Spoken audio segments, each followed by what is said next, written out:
Lafoi.fr.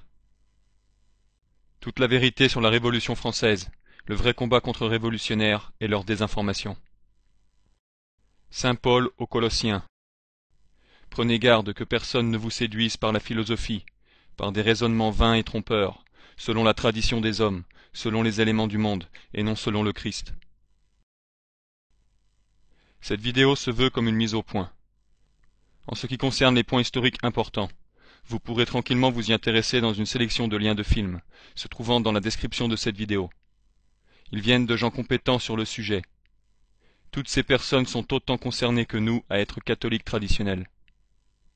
Là où je veux insister, c'est la partie d'étude que les débats évitent, ou plutôt par les limites qu'ils imposent, font comme si la question ne se posait même pas.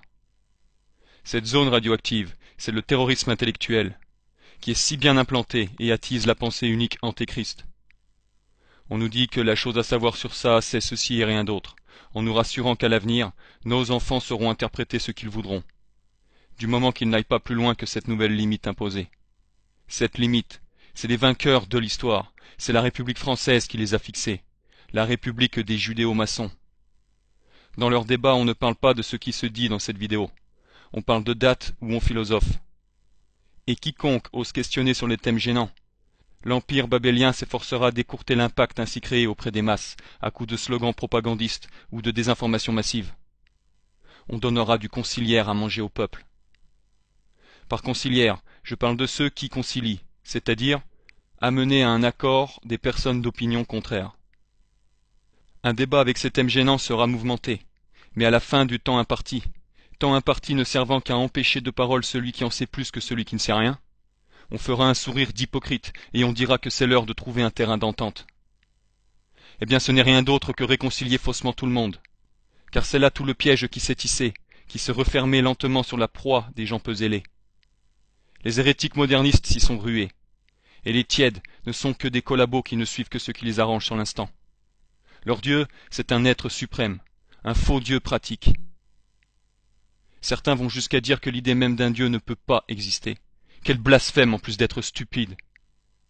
Leur point commun, c'est qu'ils mentent et ne veulent pas porter leur croix pour le Christ. Dans ce qui va suivre, on va dire ce que des historiens ne pourraient pas dire dans un débat de plateau télé, soit parce qu'ils en seraient empêchés par le temps imparti, soit traités de fachos par le moralement correct, ou juste parce qu'ils ne sont pas catholiques et qu'ils n'y ont pas pensé. Eh bien c'est pas mon cas par la grâce de Dieu, car il n'y a pas de débat à avoir quand on sait qu'on se bat pour le bien véritable, la sainte foi catholique. C'est à prendre ou à laisser. Chapitre 1. Le rôle du roi de France. Échec de la royauté française. Pape Gélas Ier. Lettre à l'empereur Anastase Ier. 494. Il y a deux principes par lesquels ce monde est régi principalement. L'autorité sacrée des pontifes et le pouvoir royal. Et parmi les deux, la charge des prêtres est d'autant plus lourde qu'ils doivent rendre compte devant la justice divine de ceux-là même qui sont les rois. De même qu'elle n'est pas légère, la menace qui pèse sur les pontifes qui n'ont pas parlé pour le culte de Dieu, comme ils le doivent. Ainsi n'est-il pas négligeable le danger, puisse-t-il ne pas exister, encouru par ceux qui, alors qu'ils devraient obéir, méprisent. Personne, sous aucun prétexte humain, ne peut s'élever au-dessus de la situation privilégiée, de celui que la voix du Christ a placé au-dessus de tous, le pape. Elles peuvent être empêchées par des présomptions humaines, les décisions du jugement divin, mais vaincues, elles ne sauraient l'être par aucune puissance de qui que ce soit. Donc le pouvoir temporel est soumis au pouvoir spirituel, le roi est soumis au pape, comme le fidèle est soumis au prêtre. Le premier roi catholique de France s'appelait Clovis. Il vivait au Ve siècle, et lors de sa conversion à la sainte foi catholique, il faut savoir que tous ses voisins européens, s'ils n'étaient pas païens, étaient hérétiques ariens. Malgré son isolement géopolitique et stratégique, Clovis fit confiance à Dieu avant l'homme. Et après sa victoire miraculeuse à Tolbiac, il décida de recevoir le baptême, que tout le monde doit avoir reçu pour être sauvé. En acceptant ce sacrement des mains de saint Rémy, évêque de Reims, et en recevant sa couronne royale, Clovis scella une alliance avec l'Église du Christ. La royauté française avait pour objectif l'obéissance à la papauté en étant son bras armé. Les événements historiques le prouvent. La France soliste était le bras armé de l'Église. Le roi, le lieutenant de Dieu sur terre. C'est cet engagement que devaient prendre tous les successeurs de Clovis. Mais au cours des siècles, beaucoup ont par la suite préféré désobéir à ce serment, en relâchant leur zèle, en tenant des hérésies, prenant le gallicanisme et tout ce qui s'ensuit. Une prochaine vidéo sur le sujet pourra se faire, mais ce qu'il faut savoir d'une manière générale, c'est que le Moyen-Âge était la période la plus propice au règne catholique. Le point où on va se focaliser, c'est la grosse responsabilité qu'avait le roi de France Louis XIV en 1689. Où allait-il conduire le royaume de France? À cette date de 1689, le Christ était apparu à une sainte, Sainte Marguerite Marie. Il lui avait donné pour mission de se rendre auprès de Louis XIV pour lui donner un message. Voici un extrait de ce qui fut transmis à Louis XIV le 17 juin 1689. Il en avait bien eu connaissance. Il a encore de plus grands desseins qui ne peuvent être exécutés que par sa toute-puissance. Il désire entrer avec pompe et magnificence dans la maison des princes et des rois, pour y être honoré autant qu'il y a été outragé, méprisé, humilié dans sa passion, et qu'il reçoive autant de plaisir de voir les grands de la terre abaissés et humiliés devant lui, comme il a senti l'amertume de se voir anéanti à leurs pieds. Et voici les paroles que j'entendis sur ce sujet. Fais savoir au fils aîné de mon Sacré-Cœur, parlant du roi de France Louis XIV, que comme sa naissance temporelle a été obtenue par la dévotion au mérite de ma sainte enfance, de même il obtiendra sa naissance de grâce et de gloire éternelle par la consécration qu'il fera de lui-même à mon cœur adorable, qui veut triompher du sien, et par son entremise de celui des grands de la terre. Il veut régner dans son palais, être peint dans ses étendards et gravé dans ses armes, pour les rendre victorieuses de ses ennemis, en abattant à ses pieds ses têtes orgueilleuses et superbes, pour le rendre triomphant de tous les ennemis de la Sainte Église. » Fin de citation. Donc en fait, ce qui était demandé, c'était que Louis XIV fasse la consécration du royaume de France au Sacré-Cœur de Jésus-Christ, et qu'il accole ce symbole sur le drapeau royal, afin que par ce moyen-là, la France triomphe des ennemis de la Sainte Église. Le 28 août de la même année, les mêmes demandes du ciel étaient précisées, cette fois accompagnées de promesses. Citation. Ce divin cœur se voulant rendre protecteur et défenseur de sa sacrée personne contre tous ses ennemis visibles et invisibles dont il le veut défendre, et en obtenir tous les autres privilèges qui doivent accompagner cette dévotion de ce sacré cœur, par laquelle il lui veut départir les trésors de ses grâces de sanctification et de salut, en répandant avec abondance ses bénédictions sur toutes ses entreprises, qu'il fera réussir à sa gloire, en donnant un heureux succès à ses armes, pour le faire triompher de la malice de ses ennemis. Heureux donc il sera s'il prend goût à cette dévotion. Fin de citation. En plus de ça, le Sacré-Cœur ajoutait que l'ordre des Jésuites, ayant été spécialement choisi pour répandre la dévotion envers lui et transmettre au roi ses grands projets, il recevrait en retour grâce et bénédiction s'il s'acquittait de cette charge, laissant entendre que dans le cas contraire, il en serait châtié. On peut voir que par ces deux lettres qu'avaient eu connaissance et l'ordre jésuite et Louis XIV, le message de notre Seigneur était plus que clair. Clovis à Tolbiac n'avait pas reçu de message directement, lui. Il s'était abandonné à Dieu. C'est dans ces moments-là où on ressent tout le poids des responsabilités et le choix d'un homme qui font toute la différence. Le confesseur du roi, le père Delachaise, un jésuite haut gradé, refusa d'obéir et d'encourager le roi à accepter l'ordre du Christ. La main de Dieu frappa donc ces impies.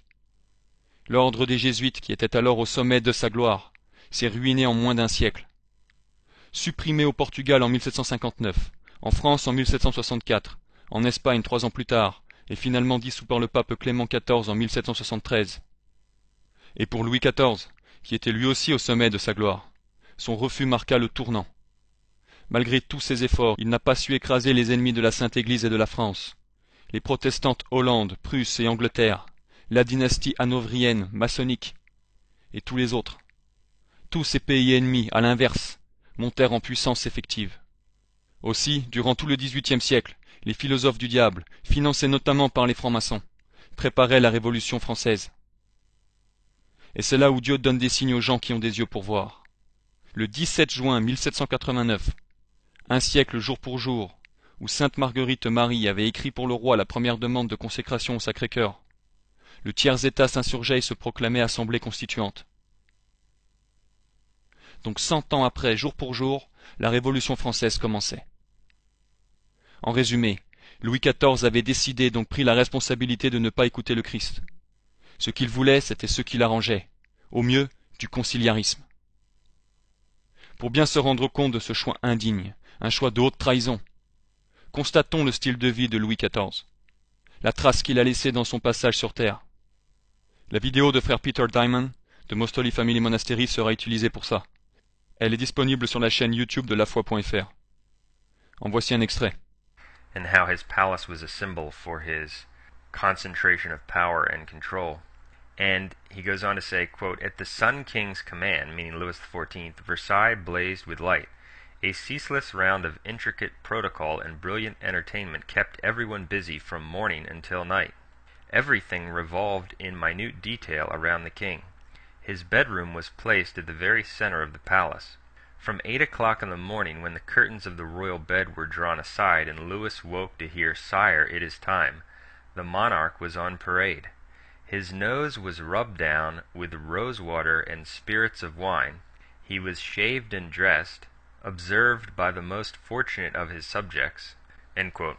I thought that was interesting, considering the just disgusting level of pomp that this guy lived in. This is an example of bad will back in a more Catholic age, tremendous spiritual blindness where a person like this could actually think that maybe he has a shot at salvation living in such disgusting, excessive, worshipful luxury. And as a result of sins like that, he fell into working in the temporal sphere against the interests of the church frequently. It also speaks to the human respect of the priests and the chaplains who were in France at this time. Did anybody rebuke him for this excessive and ridiculous activity? If he had been told in a clear and charitable way that this is mortally sinful excess, perhaps he would have reformed himself, especially if many different priests told him this. Those who didn't sinned mortally by omission, and the fact is that there was probably almost no one who rebuked him. Ne voulant pas du règne de notre Seigneur Jésus-Christ, la royauté française n'a eu que ce qu'elle méritait comme châtiment, la Révolution française. Notez d'ailleurs l'inaction des hommes d'Église durant cette période, notamment l'ordre des Jésuites, un ordre qui avait suffisamment prouvé sa valeur dans le combat pour le Christ. Et ça s'est passé comme pour Louis XIV. Les responsables du moment ne voulaient pas du Sacré-Cœur? Eh bien alors, une secte sans nom, une coquille vide serait leur maison. Les deux prochains successeurs de Louis XIV n'ont pas fait leur travail. Et Louis XVI, faible monarque, n'a pas su voir venir contre la France des ennemis assoiffés de sang, qui n'attendaient que le moment propice d'une inattention quelconque pour s'infiltrer et prendre la place. Pape Saint Léon le Grand, vous devez sans cesse vous rappeler que la puissance royale ne vous a pas seulement été conférée pour gouverner le monde, mais encore et principalement pour prêter main forte à l'Église, en comprimant les méchants avec courage, en protégeant les bonnes lois, en rétablissant l'ordre dans toutes les choses où il a été troublé. La noblesse française s'est auto-suicidée par le refus d'appliquer la fonction que Dieu lui avait donnée. Chapitre 2. Les porteurs de la lumière. Les judéo-maçons ont fomenté la Révolution française. Voltaire. Lettre à Helvétius. Avril 1761. Une fois que nous aurons détruit les jésuites, nous aurons beau jeu contre l'infâme. Ô philosophes, écrasez l'infâme tout doucement. Pape Léon XII, Quo Graviora, 1826. On ne doit pas s'imaginer que nous attribuions faussement et par calomnie à ces associations secrètes tous les maux et d'autres que nous ne signalons pas. Les ouvrages que leurs membres ont osé publier sur la religion et sur la chose publique, leur mépris pour l'autorité, leur haine pour la souveraineté, leurs attaques contre la divinité de Jésus-Christ et l'existence même d'un Dieu, le matérialisme qu'ils professent, leurs codes et leurs statuts qui démontrent leurs projets et leurs vues, prouvent ce que nous avons apporté de leur effort pour renverser les princes légitimes et pour ébranler les fondements de l'Église. Et ce qui est également certain, c'est que ces différentes associations, quoique portant diverses dénominations, sont alliées entre elles par leur infâme projet. Ainsi ceux qui n'ont pas passé les rangs inférieurs doivent être considérés comme les complices du même crime, et cette sentence de l'apôtre tombe sur eux. Ceux qui font ces choses sont dignes de mort, et non seulement ceux qui les font, mais même ceux qui s'associent à ceux qui s'en rendent coupables. Une enquête plus détaillée sur le luciférianisme sera disponible dans une autre vidéo. Mais pour l'heure, ce qu'il faut savoir, c'est que la plupart des francs-maçons ne savent rien de tout ce qui va suivre.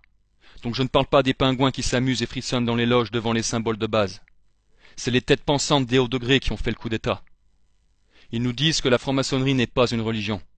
Ils ont raison, c'est une secte dont les rites et les procédures sont orientés vers Lucifer. Quand on monte les échelons, on passe de l'humanisme laïcard au luciférianisme. pour ensuite tomber dans le satanisme. Car au final, ça n'était que ça depuis le début, du satanisme en dentelle. Magie blanche, magie noire, c'est la même chose, car c'est la même source.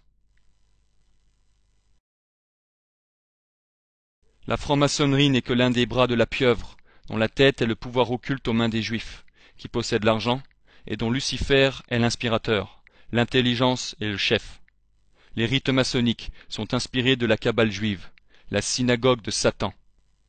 Donc inutile de dire que je traite le sujet comme une conspiration faite uniquement d'hommes de genre mafieux. Non, le problème est spirituel. Ce sont des hommes qui écoutent des démons. La seule différence qui reste entre eux, c'est la hiérarchie du zèle. La Révolution française, c'est la synagogue de Satan contre l'Église du Christ. C'est donc Satan contre la Trinité. Toutes les fausses religions, islam, bouddhisme, etc., sont des conspirations sataniques.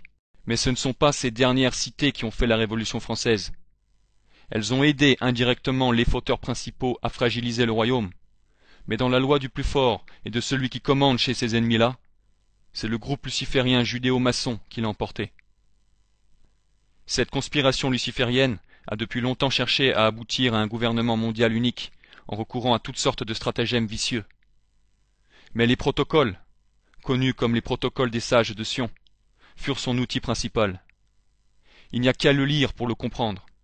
La conspiration existe vraiment. Mais tout de suite, brisons le mythe souvent entendu ou lu dans des magazines à désinformation, disant que c'est rien d'autre que l'œuvre d'un faussaire.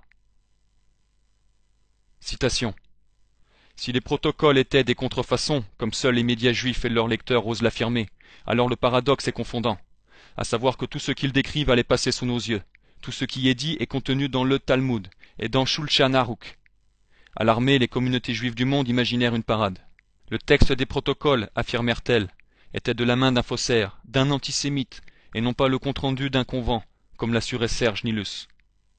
Mais cette parade ne devait pas tenir longtemps, puisqu'en effet l'esprit qui traverse les protocoles est l'esprit même qui traverse aussi le Talmud.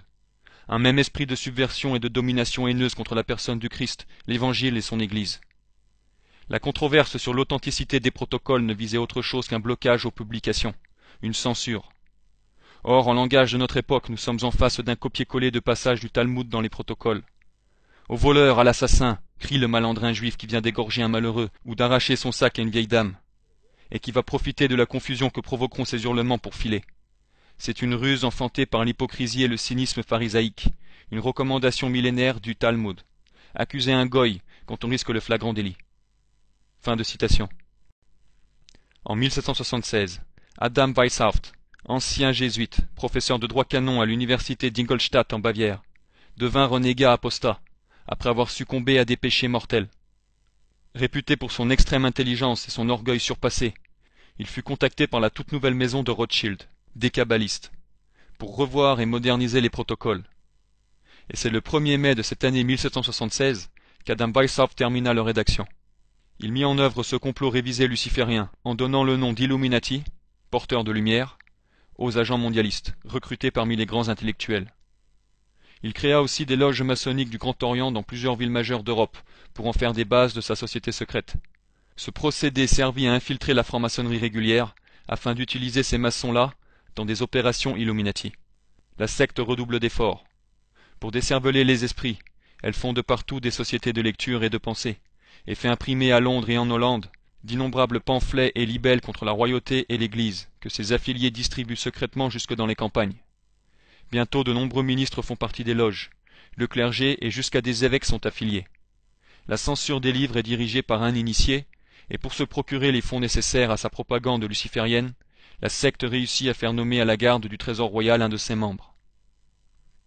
La Révolution française fut la première attaque organisée de la secte internationaliste. Elle devait servir de base de lancement pour leur vrai projet à long terme. Le travail de perversion générale des esprits étant suffisamment avancé, le Grand Orient en juin 1788 envoie à toutes les loges de province les instructions secrètes pour déclencher la Révolution en 1789. Aussitôt que vous aurez reçu le paquet ci-joint, vous en accuserez réception. Vous y joindrez le serment d'exécuter fidèlement et ponctuellement tous les ordres qui vous arriveront sous la même forme, sans vous mettre en pensée de savoir de quelle main ils partent, ni comment ils vous arrivent. Si vous refusez ce serment, et si vous y manquez, vous serez regardé comme ayant violé celui que vous avez fait à votre entrée dans l'ordre des frères. Souvenez-vous des poignards qui attendent les traîtres. À ce moment, il y a 629 loges en France, dont 63 à Paris, 442 en province réparties dans 282 villes, 39 aux colonies et 69 dans l'armée de marine, qui toutes obéissent au même mot d'ordre secret. Un agent Illuminati avait mis les notes de Weishaupt sous forme manuscrite prêt à être publiées et destinées à l'information des leaders révolutionnaires partout dans le monde. Des copies de cette Bible luciférienne furent mises entre les mains de mandataires soigneusement sélectionnés, afin de s'assurer qu'il en subsisterait un certain nombre si par aventure des autorités gouvernementales s'en saisissaient. Une copie fut envoyée en 1784 de Francfort-sur-le-Main en Allemagne à Mirabeau à Paris. Elle avait été choisie pour fomenter la Révolution française prévue pour éclater en 1789. Donc tout ça, ça prouve l'existence de l'organisation minutieuse d'un groupe armé et zélé derrière la Révolution française. Sachez aussi que Mirabeau était franc-maçon et allait devenir un célèbre révolutionnaire français. Les convents de Wilhelmsbad en 1782 et de Francfort en 1786 décrétèrent l'assassinat de Louis XVI, si bien qu'en 1789, à l'ouverture des États généraux, Mirabeau, l'un des hauts initiés, désignant le roi du doigt, dira tout haut « Voilà la victime ». Le comte de Virieu dira « Tout ceci est autrement sérieux que vous n'y pensez. La conspiration est si bien ourdie qu'il sera pour ainsi dire impossible à la monarchie et à l'Église d'y échapper. » Et il se retira aussitôt de la secte dès qu'il comprit qu'elle poursuivait la ruine de la religion, le déshonneur de la reine et la mort du roi. L'extrait suivant est très intéressant. Il se veut comme un avertissement. Alors que le courrier des Illuminati traversait la ville de Ratisbonne en route vers Paris, il fut tué par la foudre. C'était en 1784. La police remit aux autorités bavaroises les documents trouvés sur le corps. L'examen de ceux-ci révéla qu'il s'agissait des protocoles de l'ordre des Illuminati. Ici on peut clairement voir l'intervention de Dieu, qui neutralise le convoyeur, le brûlant sans brûler les précieux documents, pour qu'ils soient lisibles pour les autorités, afin qu'elles puissent agir. Le gouvernement bavarois mena son enquête avec minutie. Ce n'est qu'en 1786 qu'il termina d'examiner les preuves évidentes du complot. Il publia celles-ci dans un livre. Les copies en question furent envoyées par la Bavière à tous les chefs d'État et dignitaires de l'Église en Europe. L'histoire montre que ces avertissements furent ignorés, car les Illuminati occupaient déjà des positions clés parmi les autorités civiles et religieuses. La Révolution française éclata comme prévu. Ce passage démontre clairement l'inaction du roi Louis XVI à cette époque, qui laissait faire les philosophes et faisait confiance aux hérétiques. Que les Illuminati aient ou non fait pencher la balance de sa décision, il n'empêche que c'est une défaillance crasse de la part de Louis XVI. Car on n'a pas besoin de conseiller pour parvenir au moins à la conclusion que quelque chose de bizarre se trame derrière l'événement du convoyeur. La conséquence de cette décision irresponsable de la part de Louis XVI, en plus des hérésies qu'il gardait durant cette période, est méritée. Il ne faut pas croire que cet ennemi se soit arrêté dans sa démarche de démanteler plus en profondeur ce qu'il a déjà entamé, qu'il ait posé des limites dans cette guerre. La pieuvre a pris du poids depuis.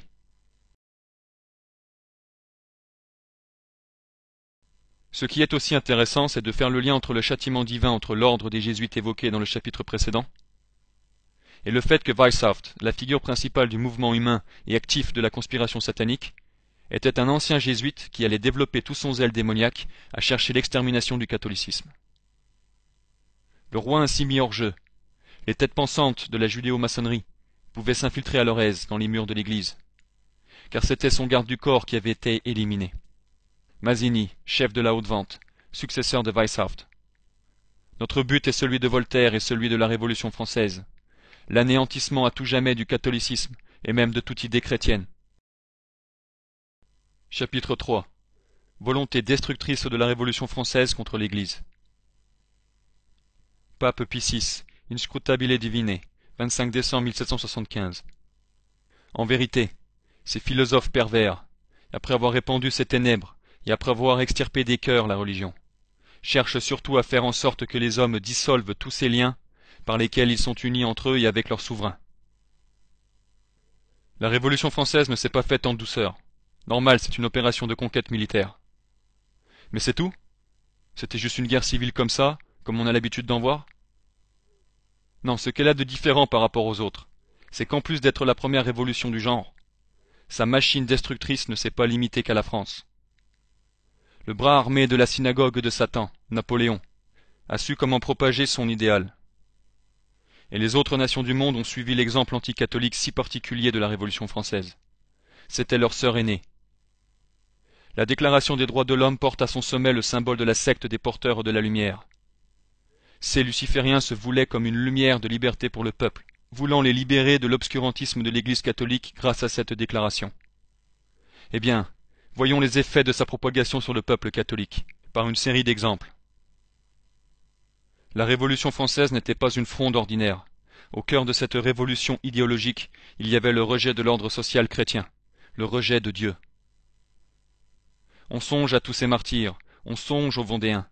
La persécution a été importante dans l'histoire de la Révolution, mais ne voir qu'elle, c'est s'interdire de voir tout un aspect extrêmement important d'enseignement pour notre monde contemporain.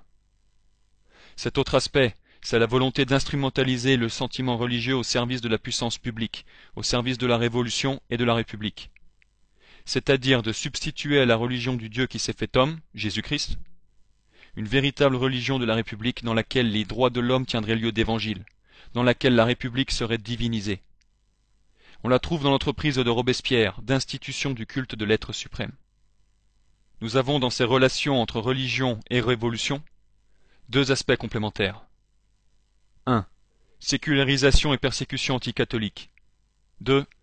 Instrumentalisation du sentiment religieux au service de l'État révolutionnaire. La pensée des Lumières nous offre la clé de ce double aspect. On retrouve cette pensée chez Rousseau, philosophe franc-maçon des Lumières, dans son livre Le contrat social, qui explique qu'il y a une religion civile qui est nécessaire à la société, à l'équilibre et à l'ordre social, et que l'État doit promouvoir cette religion civile. Mais cette religion civile n'est pas l'Église catholique, c'est même l'exact contraire. Et on plaide pour le bannissement du catholicisme. Je cite. « On doit tolérer toutes les religions qui tolèrent les autres, autant que leurs dogmes n'ont rien de contraire aux devoirs du citoyen. Mais quiconque ose dire hors de l'Église point de salut, doit être chassé de l'État. » Et là vous avez la clé de compréhension de la tolérance des Lumières. La tolérance des Lumières est différente de la tolérance du XVIe siècle, période où les protestants hérétiques étaient très actifs. Cette tolérance catholique du XVIe siècle consiste à tolérer ce qu'on ne peut pas empêcher. La Déclaration des droits de l'homme et du citoyen porte en elle-même dès le début cette volonté de sécularisation. Il y a donc une volonté très nette de rupture avec le Dieu du christianisme pour inscrire cet être suprême qui est celui des agnostiques, qui est celui des loges maçonniques. La loi révolutionnaire n'est pas n'importe quelle loi, c'est une divinité. Les premiers chrétiens étaient contraints de rendre un culte au génie de l'empereur. Les chrétiens des temps révolutionnaires sont invités à adorer la loi, sous peine de terribles châtiments. L'insurrection contre une loi, dit un jour un soi-disant patriote, est le plus grand crime dont un citoyen puisse être coupable. Par ce crime, il dissout la société. Elles permettent d'expliquer le génocide vendéen. Fin de citation.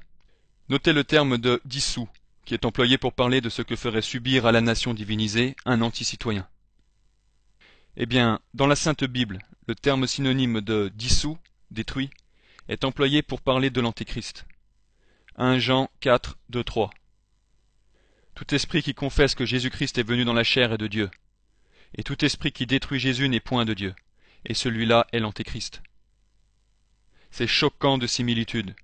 Choquant car c'est l'inversion des rôles, c'est la croix inversée dans toute son horreur. La même année, 1790, la loi intitulée Constitution civile du clergé crée une nouvelle église en France. Simple administration du culte. Comme les autres administrateurs, évêques et curés sont élus par le peuple. Cette nouvelle église est une église d'État, d'un État sans religion, la nouvelle constitution du royaume ignorant la religion et ne connaissant que des opinions religieuses, et une église schismatique. Les évêques se voyant interdire de solliciter du pape leur institution canonique et leur juridiction spirituelle. Non seulement le concordat avec le pape est rompu unilatéralement, mais bien pire, l'Église de France est séparée de Rome en vertu de la loi. Le schisme est vite rendu obligatoire. L'application du décret sur le serment des prêtres, qui découle de la constitution civile du clergé, cette modification est condamnée par Rome. Pape Pie VI, Quod aliquantum, 10 mars 1791. L'Assemblée nationale s'est attribuée la puissance spirituelle lorsqu'elle a fait tant de nouveaux règlements contraires aux dogmes et à la discipline. lorsqu'elle a voulu obliger les évêques et tous les ecclésiastiques à s'engager par serment à l'exécution de ces décrets. Mais cette conduite n'étonnera pas ceux qui observeront que l'effet nécessaire de la constitution décrétée par l'Assemblée est d'anéantir la religion catholique, et avec elle l'obéissance du roi. Donc, par la loi de la constitution civile du clergé, la Révolution française ne voulait juste que détruire l'Église catholique et l'obéissance due au roi. Pour obtenir l'adhésion des prêtres à cette réforme, on avait demandé à tout ecclésiastique de prêter un serment d'adhésion, serment obligatoire pour pouvoir effectuer les fonctions de curé de paroisse. La France était coupée en deux. La moitié des prêtres ont refusé de prêter le serment, l'autre moitié l'a accepté. Donc en cette fin de l'année 1790, un an et demi à peine après le commencement de la Révolution, et alors qu'elle ne s'est pas encore manifestée par la persécution sanglante, l'Église était déjà humiliée, asservie, mutilée. Ce qui est bien visible avec tous ces exemples, c'est que la persécution anticatholique s'est produite dès le début de la Révolution française. On voit sa progression rapide, qui descend vers toujours plus de bassesse et de volonté d'aller toujours plus loin dans la persécution. L'armée révolutionnaire joua là un rôle majeur. L'armée révolutionnaire était une armée de militants, envoyés dans les petites villes pour imposer la révolution localement.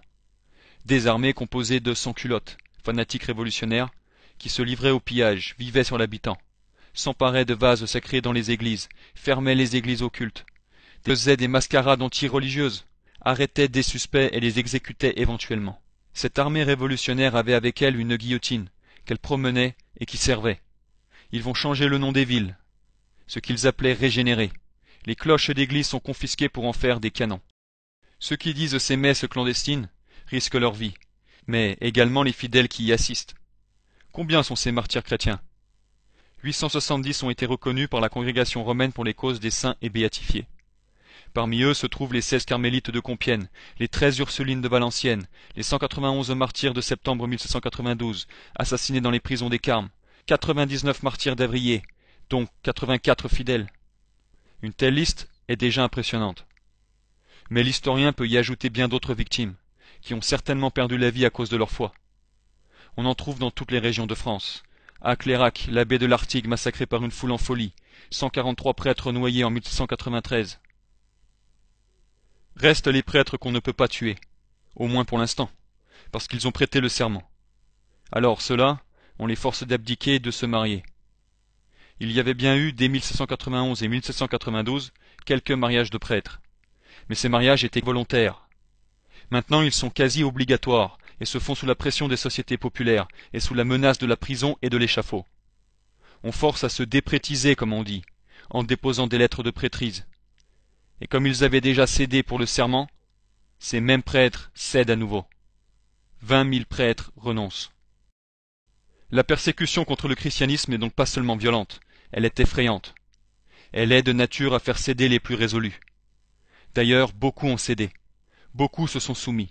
La moitié des prêtres séculiers ont prêté le serment civique et adhéré ainsi au schisme. Et la moitié de cette moitié a abdiqué, renonçant aux fonctions sacerdotales. Quant aux fidèles, beaucoup par la force des choses se sont déshabitués de fréquenter les églises et de recourir aux sacrements. Il s'est produit pendant ces 10 années un abandon massif de la pratique. En 1801, 50% des Français ne font plus leur Pâques. 90% le faisaient en 1789. L'Église de France est devenue un champ de décombres. Après avoir lu tout ça, qui oserait encore minimiser l'impact de la Révolution sur l'Église? L'extrait suivant est tiré de la vidéo La démoniaque Révolution française, du frère Peter Diamond. In October of 1793, they abolished the Christian era. The festivals of the Christian year were no longer celebrated. Years were no longer dated from the incarnation of Christ. They devised a new dating system, and the week was even changed from 7 days to 10. Sunday was also abolished, the day of the Lord, and the new era began with the beginning of the overthrow of the monarchy by the French Revolution, which occurred in 1792. And I just find it amazing that in the 18th century, not that long ago, in what was Catholic France, this actually occurred. It really speaks to the level of demonic activity behind the French Revolution and how quickly evil can sweep in and take over the masses and move large numbers of people. They desecrated hosts. They burned the Bible and crucifixes. The Cathedral of Notre Dame was actually turned into a, quote, temple of reason. And in the cathedral, they actually had goddess worship, and it was done with a living actress. They had a ceremony where she played the goddess of reason, and they worshipped her. And so we see the demonic replacement of Christianity with this satanic, man-centered, idolatrous order. La Déclaration des droits de l'homme n'est rien d'autre que le remplacement de Dieu par l'homme. On voit bien la puissance antéchrist derrière tout ça. C'est le prélude à la grande apostasie. La Révolution française n'a apporté la lumière des droits de l'homme que pour mieux apporter la lumière de Lucifer. Le meurtre du roi, c'était le meurtre symbolique du père du peuple. Le nouveau régime révolutionnaire, c'est un régime antéchrist qui renversa un régime dont la responsabilité première était d'instaurer le règne du Christ, le règne du Sacré-Cœur de Jésus partout sur la terre. La Révolution voulait briser l'alliance ancienne entre le temporel et le spirituel, entre le pape et le roi. Ça se prouvera avec la loi de 1905. Mais en 1793, la contre-révolution vendéenne était pour la restauration de ce règne catholique traditionnel. Il devait donc y avoir combat. Chapitre 4. Le vrai combat contre-révolutionnaire. L'état d'esprit vendéen. L'horreur des guerres de Vendée. La terreur. Vous en avez sûrement entendu parler. Le phénomène est longtemps resté tabou, même s'il commence à se faire entendre. La découverte de charniers comme celui d'Angers en 2009, montrant la violence des coups portés contre les victimes, y sont pour quelque chose. Est-ce que ces Vendéens qui avaient une vie avant d'être ces squelettes empilés dans ce charnier, contenant surtout des femmes et des enfants? Est-ce qu'ils étaient vus comme des citoyens par la République française? Eh bien, on va voir que non. On va voir que la terreur, c'était avant tout la chasse aux catholiques résistants jugés mauvais républicains. Une volonté génocidaire pour étouffer toute forme de résistance catholique. Cette résistance revêt plusieurs aspects et elle s'organise. Pour couper court à ceux qui osent dire que les Vendéens n'avaient pas d'identité. L'identité catholique dans une croisade, derrière une bannière, c'est quoi, du flanc? Mettre le Sacré-Cœur sur son vêtement, en quoi c'est différent de la croix que portaient les croisés en Terre Sainte? Le soulèvement vendéen est celui dont le caractère religieux est le plus marqué. Marchant sur Jalais le 13 mars 1793 avec 500 hommes, c'est une des premières actions de la guerre de reconquête. Castellino fait arrêter sa troupe. « Mes amis, lui dit-il, n'oublions pas que nous combattons pour notre sainte religion. » Il s'agenouille, se signe. L'âme de la résistance est l'église clandestine, afin que les sacrements fussent administrés et que la messe fût dite. La messe sera dite à tout prix, dans les conditions les plus invraisemblables, et dans les cachettes les plus inconfortables. C'est en raison de leurs croyances religieuses que les Vendéens ont été exterminés. Donc, déjà il faut se dire que c'est parce que la foi catholique était active en Vendée, et menaçait la République des francs-maçons, qu'il y a eu décision de génocide. Il faut bien appuyer ce fait. La République française des Lumières avait voulu le génocide. Derrière ces institutions politiques, comme le Comité du salut public, elle l'a soigneusement organisé avant de passer à l'acte. Voici une série de preuves. Puis viennent les lois votées à l'unanimité. La première, celle du 1er août 1793, conceptualise l'anéantissement matériel de la Vendée et la déportation des femmes, des enfants et des vieillards. Article 8. Les femmes, les enfants, les vieillards seront conduits à l'intérieur. Il sera pourvu à leur subsistance avec tous les égards dus à l'humanité. Article 14. Les biens des rebelles de la Vendée sont déclarés appartenir à la République. Au nom de la République, le Conseil exécutif provisoire mande et ordonne à tous les corps administratifs et tribunaux que de la présente loi ils fassent consigner dans leurs registres, lire, publier, afficher dans leur département. La Convention constatant que la déportation des femmes, des enfants et des vieillards ne pouvait pas s'appliquer, entre autres parce que les Vendéens ne le veulent pas et se battent, le Comité du salut public décide de les exterminer. C'est l'objet d'une seconde loi, dont l'objectif est de régler définitivement la question vendéenne. Soldats de la liberté, il faut que les brigands de la Vendée soient exterminés. Le soldat de la patrie l'exige, l'impatience du peuple français le commande, son courage doit l'accomplir. Sur proposition de la Convention, le Comité de salut public débaptise la Vendée pour lui donner un nouveau nom, Département vengé. Le terme vengé veut dire dans ce sens purifié par le meurtre, parce que le département avait souillé la République. Comme l'a si bien dit Stéphane Courtois, volonté d'extermination qui caractérise les événements de la Vendée. Il ne se contente pas de recenser des massacres de masse dus à quelques hasards. Il conclut au contraire que les crimes de Vendée paraissent tenir à un système d'extermination générale dont il accuse le comité du salut public qui a décidé de tourner la faux de la mort sur la totalité de la race vendéenne. C'est la dimension volontaire et planifiée du massacre par les diverses instances du pouvoir étatique. Comité du salut public, convention, armée de l'Ouest, etc. Pour bien appuyer le point sur la volonté d'extermination massive à l'encontre de cette résistance catholique qui prend de l'ampleur, voici une série d'exemples, dont certains viennent du film Les Vendéens. Ce film qui avait été diffusé sur France 3 avait tiré ces informations d'archives. Vous pouvez le voir aussi dans la fiche description de cette vidéo YouTube. C'est la République française qui ferait bien de montrer ce film à ses propres élèves. Le ministre Barrère, en juillet 1793, propose personnellement un plan de destruction totale pour des raisons militaires. L'inexplicable Vendée existe. Elle menace de devenir un volcan dangereux. La Vendée est l'espoir des ennemis du dehors et le point de ralliement de ceux de l'intérieur.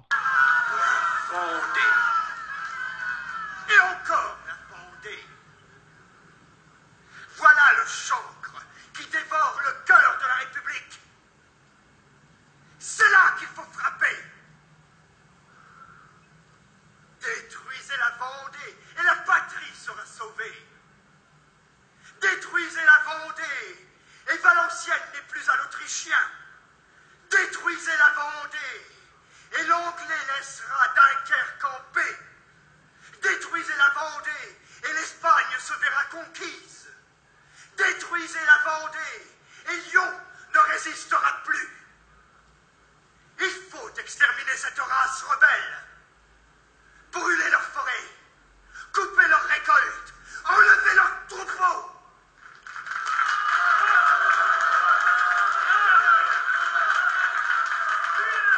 Il s'agit d'éliminer 815 000 habitants. La première phase est scientifique. Il s'agit, conformément aux vœux et aux lois de la Convention et du Comité de salut public, de mettre en œuvre des moyens d'élimination à grande échelle. Pour ce faire, on sollicite les services d'un des plus grands chimistes de l'époque, qui ne trouvera pas la solution. D'autres, comme le général Santerre, proposent les mines. Carrier soumet l'utilisation du poison. Vous avez à délivrer le pays d'un chancre qui le dévore. Le poison est plus sûr que toute votre artillerie. Faites empoisonner des sources d'eau. Empoisonnez du pain que vous abandonnerez à la voracité de cette misérable armée de brigands. Et laissez faire les faits. Vous avez des espions parmi ces soldats du pape qu'un enfant conduit. Lâchez-les avec ce cadeau. Et la patrie est sauvée. Vous tuez les soldats de la Roche-Jacquelin à coups de baïonnette, tuez-les à coups d'arsenic.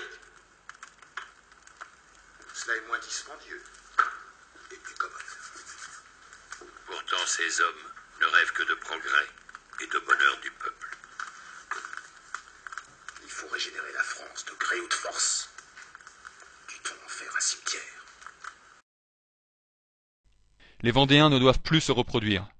D'où le recours à une symbolique macabre qui consiste à couper les sexes mâles pour s'en faire entre autres des boucles d'oreilles ou pour les arborer à la ceinture comme autant de trophées, ou à faire exploser des cartouches dans l'appareil génital des femmes. Carrier se défend du moindre sentiment magnanime. Qu'on ne vienne pas nous parler d'humanité envers ces féroces Vendéens. Ils seront tous exterminés. Il ne faut pas laisser un seul rebelle, car leur repentir ne sera jamais sincère. Les Quignaux exigent même de ne plus faire de prisonniers. La race est maudite.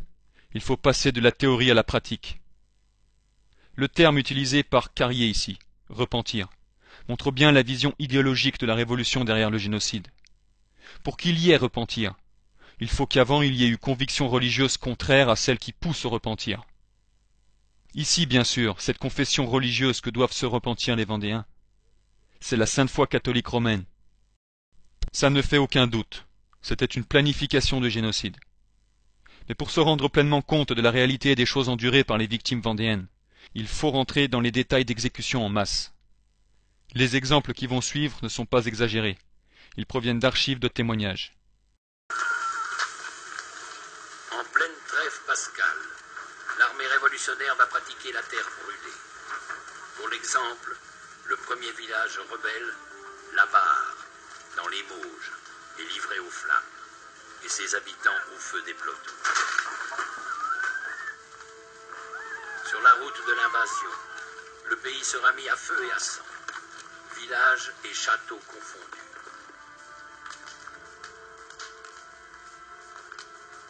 Du domaine de Bonchamp, la Baronnière, désertée par ses habitants, il ne restera bientôt plus qu'une tour symbolique. C'est Westermann qui sévit, le sabreur qui s'est illustré le 10 août 1792 dans la prise des Tuileries et les massacres qui s'ensuivirent. Pendant que l'armée des insurgés est encore autour de Nantes, il a son plan, sa méthode. Un village brûlé terrifie plus que la vue de 100 cadavres. Et mieux vaut les deux. Un raid rapide, de part en part, avec une colonne de brûle-tout, renouvelant les mêmes scènes de terreur, massacres et incendies. Brûler au passage le domaine de l'Escure est un évident plaisir pour celui qu'on surnomme le boucher de la Vendée. Il n'épargnera pas non plus le repère des La Roche-Jacquelin. À la République! Les villes, grandes et moyennes, sont transformées en cités d'extermination, par le biais entre autres des antichambres de la mort et des noyades. Les antichambres de la mort, expression de Carrier, sont composées de prisons. Ces lieux étaient conçus comme autant de mouroirs. On espérait que les prisonniers entassés les uns sur les autres allaient mourir naturellement, vaincus par la maladie, ou à défaut s'entretuer. En fait, les résultats déçoivent, car ces chiens ne crèvent pas assez vite. Il s'avère donc nécessaire d'accélérer le processus, d'où le recours aux moyens usuels, guillotine, fusillade massive, noyade, source de grandes et joyeuses festivités et de banquets sur les lieux mêmes. Carrier invente ce qu'il appelle la déportation verticale dans la baignoire nationale. La nuit, sans jugement, les victimes sont embarquées, parfois par centaines, sur des gabarres qu'on s'aborde au milieu du fleuve. Près de 5000 personnes ont péri ainsi, à Nantes, par la noyade. On retrouve ces noyades un peu partout. Ces noyades sont individuelles, par groupe ou en nombre. Les noyades par couple, appelées mariages républicains, ont particulièrement amusé les organisateurs en raison de leur caractère. Il s'agit d'unir nus, dans des positions obscènes, le père et la mère, le frère et la sœur, un curé et une religieuse, etc., avant de les jeter à l'eau. Pour les noyades en nombre, la procédure est plus longue. On entasse la cargaison humaine dans une galiote aménagée de sa bord. Une fois au large, on fait voler les planches en éclats. Le bateau coule et les prisonniers meurent noyés. À défaut, les survivants sont immédiatement sabrés, coupés en morceaux, d'où le nom de sabrade.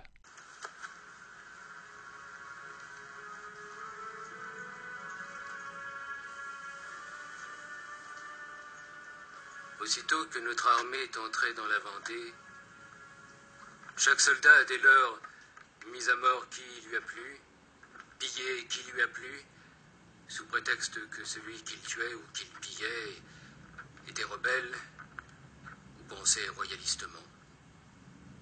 Aucune peine n'a été portée. Aucune précaution n'a été prise pour réprimer ou modérer l'ardeur du sang ou du pillage. Ces exemples-ci proviennent de rapports entreposés aux archives du fort militaire de Vincennes. Général Caffin, j'avais ordonné de passer au fil de la baïonnette tous les scélérats qu'on aurait pu rencontrer, et de brûler les métairies et les hameaux qui avoisinent Jalais. Mes ordres ont été ponctuellement exécutés, et dans ce moment 40 métairies brûlent la campagne. Sur le terrain, le général en chef Turreau va mettre en œuvre un plan d'extermination qu'il définit dans un ordre du jour à ses troupes. Tous les brigands qui sauront trouver les armes à la main ou convaincus de les avoir prises seront passés au fil de la baïonnette. On agira de même avec les femmes, filles et enfants qui seront dans ce cas. Les personnes seulement suspectes ne seront pas plus épargnées. Tous les villages, métairies, bois, genêts et tout ce qui peut être brûlé sera livré aux flammes. Tes mesures nous paraissent bonnes et tes intentions pures, Extermine les brigands jusqu'au dernier. Voilà ton devoir, lui écrit la Convention. Messieurs, grâce à vous, dans 15 jours, il n'y aura plus en Vendée ni maison, ni vivres, ni habitants. Du côté des Vendéens, les descriptions faites révèlent l'atrocité de la situation. Femmes enceintes étendues et écrasées sous des pressoirs, pauvres femmes ouvertes vivantes, Jean l'aîné, brûlé vif dans son lit où il avait été retenu pour cause de maladie, membres sanglants et nourrissons portés en triomphe au bout des baïonnettes. Les pires atrocités rapportées par les révolutionnaires eux-mêmes sont commises. Ils tannent la peau des Vendéens afin d'en faire des culottes de cheval destinées aux officiers. Ils coupent les têtes pour les disséquer, jettent les femmes, blancs comme bleus, dans des fours à clissons, etc. Ahmet fait allumer des fours, et lorsqu'ils sont bien chauffés, il y jette les femmes et les enfants. Les cris de ces misérables ont si fort diverti les soldats qu'ils ont voulu continuer ces plaisirs. Les femelles des royalistes manquant, ils s'adressent aux épouses des vrais patriotes.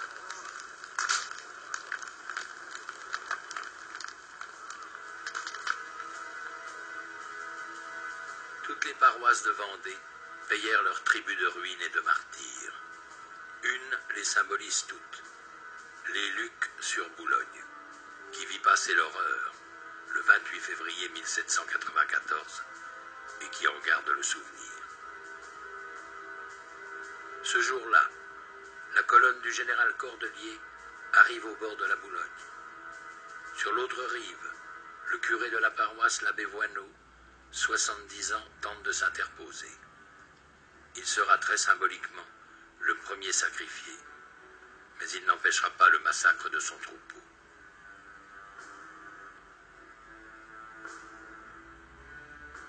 Sur les lieux de l'ancienne église, qui fut livrée aux flammes avec la population qui s'y était réfugiée, une chapelle commémorative garde les noms de 563 personnes identifiées, dont 147 enfants, parmi lesquels 22 n'avaient pas 2 ans.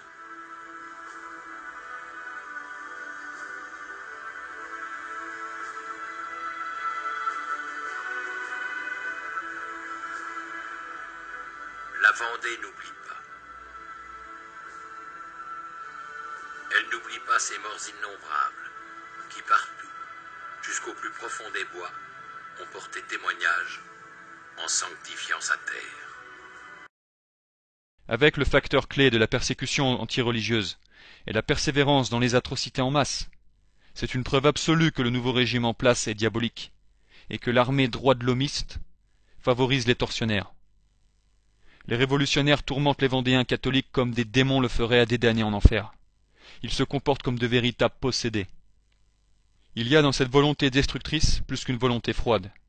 On y trouve aussi comme une haine satanique. Cette haine, on la sent quand on dépouille des interrogatoires des paysans vendéens arrêtés en masse après la défaite de l'armée catholique et royale à Savonnet. On peut voir dans ces documents toute la fureur des commissaires politiques chargés de questionner les prisonniers. Beaucoup de ces derniers sont trouvés porteurs de chapelets, d'insignes du Sacré-Cœur, et même parfois de livres de dévotion, comme l'imitation de Jésus-Christ. Or, la simple vue de ces objets inspire aux commissaires une rage insensée.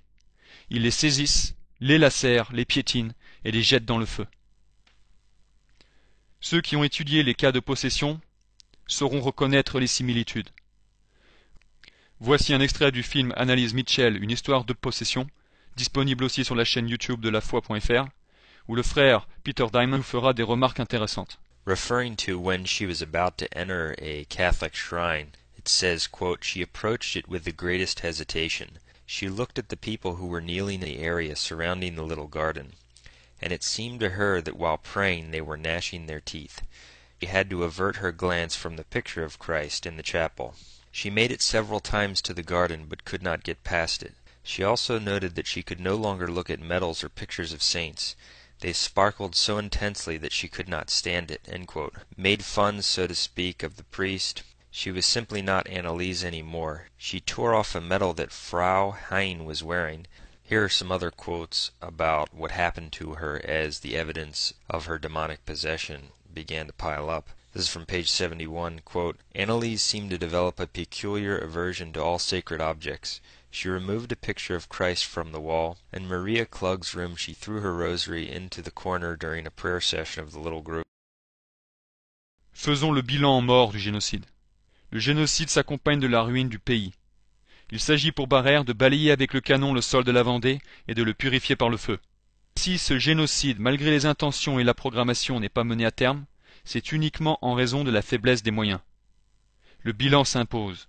La Vendée militaire, sur une population estimée à 815 000 personnes, a perdu au moins 117 000 membres, dont une grande partie du fait du système de dépopulation. Ce dernier drapeau du royaume des Lys était une robe de la marquise. Il disparaîtra dans l'Apocalypse, complaisamment décrite par le chef de ses cavaliers, qu'on retrouve à Savenay, en ange exterminateur. Westermann. Il n'y a plus de Vendée. Elle est morte, sous notre sabre libre, avec ses femmes et ses enfants. Je viens de l'enterrer dans les marais et les bois de Savenay. J'ai écrasé les enfants sous les pieds de mes chevaux, massacré les femmes qui n'enfanteront plus de brigands. Je n'ai pas un prisonnier à me reprocher. J'ai tout exterminé.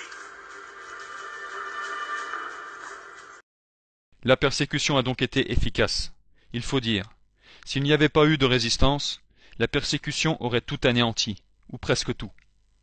Ce n'est pas là diminuer le mérite de la résistance, mais c'est au contraire lui décerner le meilleur hommage et le plus fidèle à la vérité.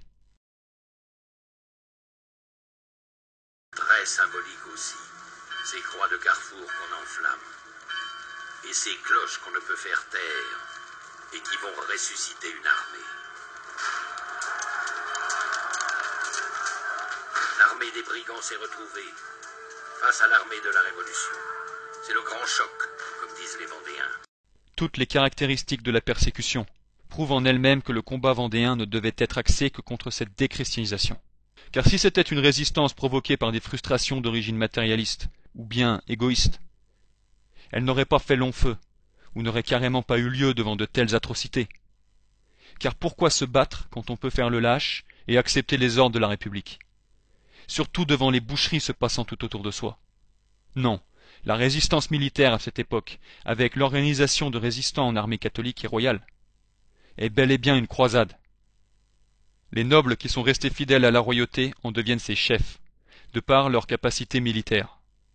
De Catelino va s'unir à d'autres, et du 10 au 15 mars, les émeutes spontanées des conscrits vont tourner au soulèvement général d'une population excédée. Il faut alors des chefs expérimentés, de vrais militaires, les nobles. Le marquis de Bonchamp sera sceptique. Il refuse de prendre la tête d'une jacquerie. Mais devant l'insistance de ces gens, il demande la nuit pour réfléchir. Ce soldat de métier, âgé de 33 ans, a déjà longuement guerroyé en Inde, avec des troupes réglées. Mais que valent ces paysans qui n'ont jamais porté les armes que dans la braconne?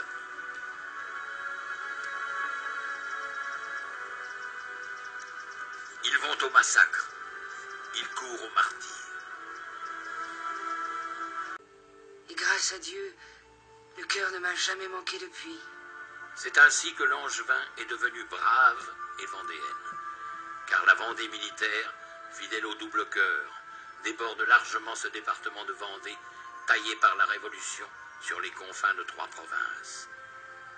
L'Anjou, du Val-de-Loire et des Mauges, d'où jaillit l'étincelle de cette insurrection qui va entrer dans la légende avec ses héros et ses saints.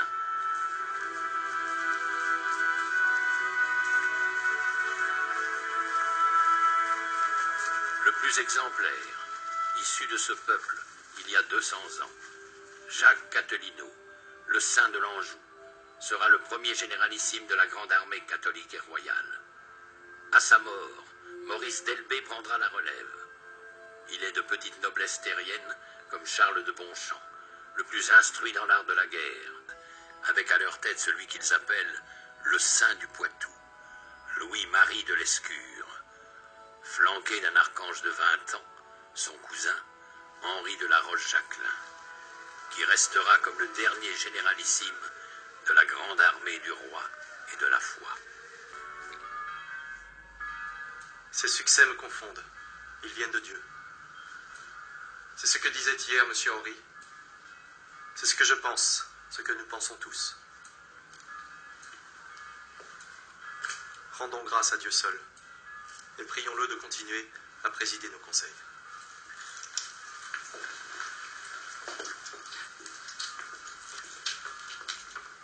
Pater Noster.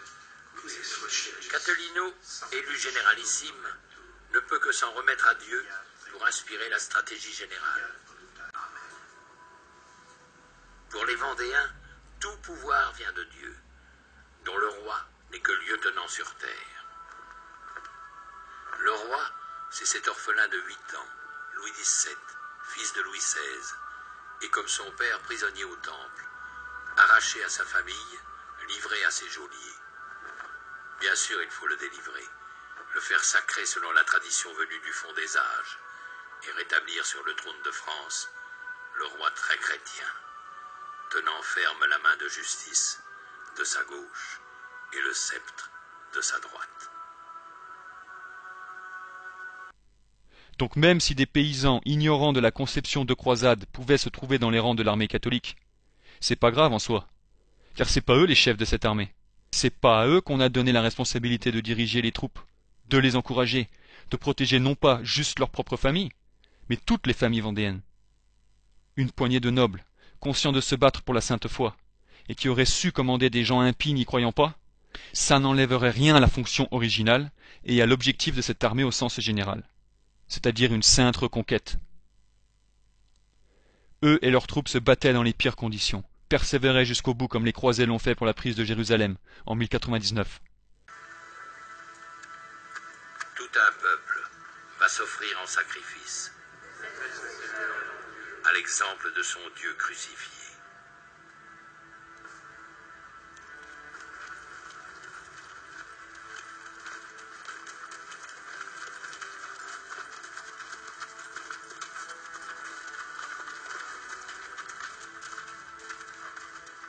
Chacun rêve d'appartenir à ce nouveau peuple élu qui vient de traverser la Loire comme une autre mer rouge.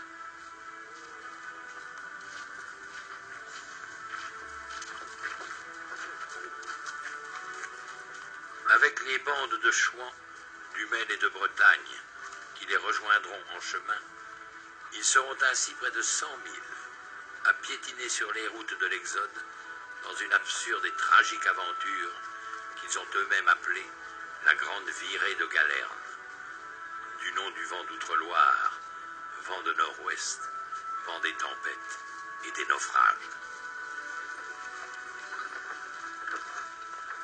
Mais avant d'être un chemin de croix, la Grande Virée semble s'ouvrir une voie triomphale sous les ordres d'un généralissime de 20 ans, M. Henri, épaulé par l'ancien caporal de Lorraine, Stofflet, et par Marigny, ex-officier de marine.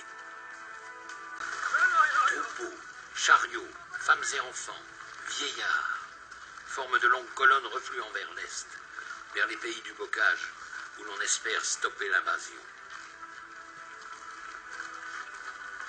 Mais tous ces réfugiés ne peuvent que gêner les manœuvres de Charette. Battu 7 fois en des combats de retardement, le brave chevalier lance un appel au secours à la grande armée catholique et royale, auquel celle-ci va répondre. Toutes les villes se ferment devant cette misérable armée qu'on n'appelle plus que l'armée des puants, avec le typhus et la dysenterie qu'elle porte en elle. Mais c'est d'un même cœur que le jeune général, toujours à l'avant-garde, fait face au malheur. Il tente une ultime manœuvre en s'emparant du Mans pour y faire reposer sa horde. Et les hussards sont à leur trousse.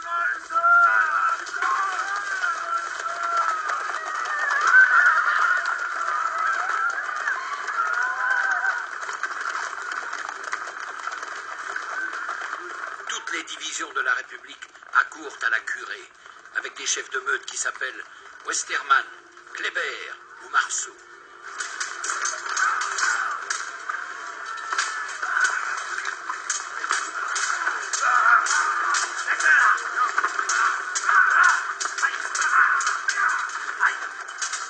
peu qui reste de combattants vendéens se battra toute la nuit. Mais la masse des non-combattants est prise au piège dans la ville. À l'aube, elle sera systématiquement exterminée, malgré les efforts d'un marceau. Le massacre fera 5000 victimes dans la cité même, et 10 000 parmi les fuyards, qu'on prend le plus vif plaisir à chasser, selon le rapport du représentant Garnier. Ces 4 généraux d'armée fantôme réussissent à se réunir un jour dans les ruines d'un château incendié, pour un serment solennel d'aide et assistance, et que celui qui viendrait à y faillir encourrait la peine de mort.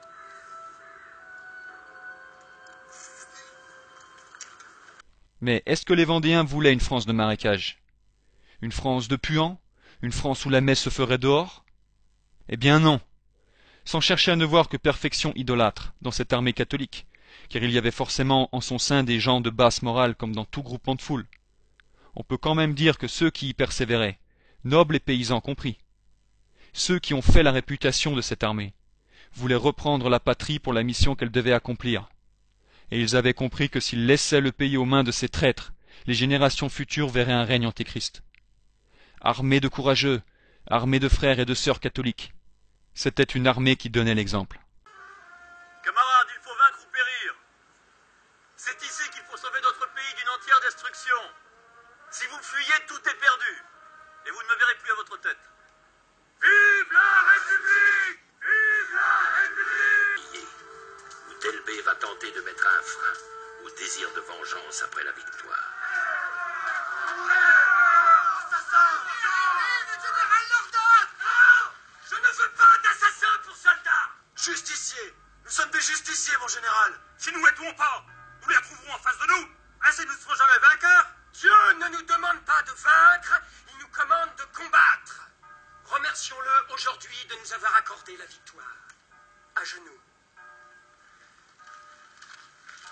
Notre Père, qui êtes aux cieux, que votre nom soit sanctifié, que votre règne arrive, que votre volonté soit faite sur la terre comme au ciel.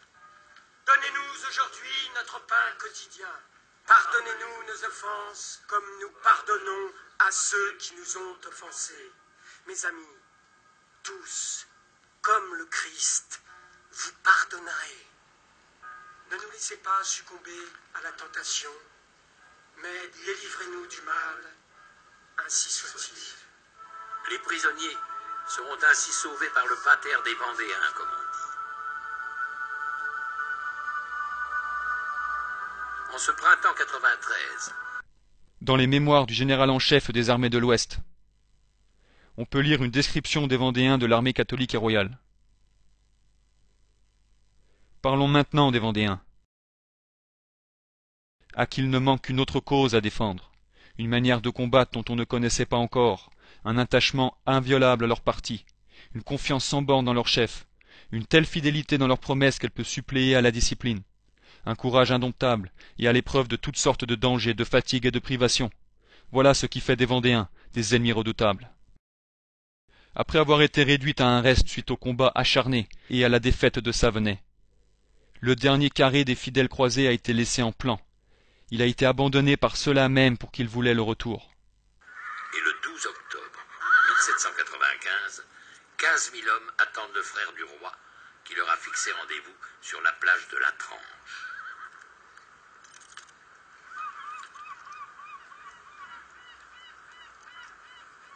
Un prince, enfin, vient se mettre à la tête des soldats du roi. Tout l'Ouest va se soulever, et tous ensemble, on marchera sur Paris.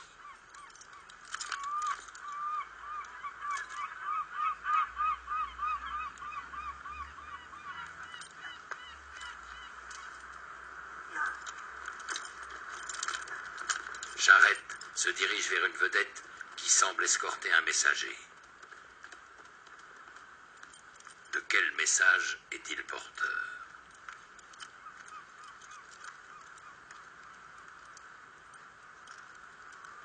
Le prince ne peut débarquer. Le prince ne viendra pas. Le prince s'en retourne en Angleterre. Comment ces braves vont-ils le prendre? Monsieur, allez dire au prince qu'il m'envoie mon arrêt de mort. Vous me voyez aujourd'hui avec 15 000 hommes. Demain, je n'en aurai plus 300. Il faut fuir ou périr. Je périrai. Charette est perdu. Il le sait. Son armée sera bientôt réduite à quelques centaines d'irréductibles face aux 40 000 soldats de Hoche. C'est la triste réalité de la débandade des nobles hérétiques depuis l'époque de Louis XIV, qui n'ont pas fait leur travail. De la noblesse d'épée qui fit la grandeur de la France au lys, on est passé à une noblesse de robe, de gens frivoles, avides de plaisir de la chair, de théâtre et de philosophie au lieu de s'entraîner à combattre les ennemis de la foi comme engager leur devoir. Cette noblesse pédante préférait suivre l'homme avant Dieu et n'a eu que le châtiment de la Révolution au final. Les vrais chevaliers français sont restés en France et sont morts en faisant leur devoir. Les félons, les nobles traîtres, qui ont cru aux mensonges des philosophes, après avoir théorisé des heures sur des faux problèmes et vécu dans le libertinage, ont fui et laissé ce même peuple français qu'ils prétendaient vouloir aider par de beaux idéaux philosophiques. Le vrai combat vendéen, c'est celui qui ne se limitait pas qu'à la limite territoriale de la Vendée.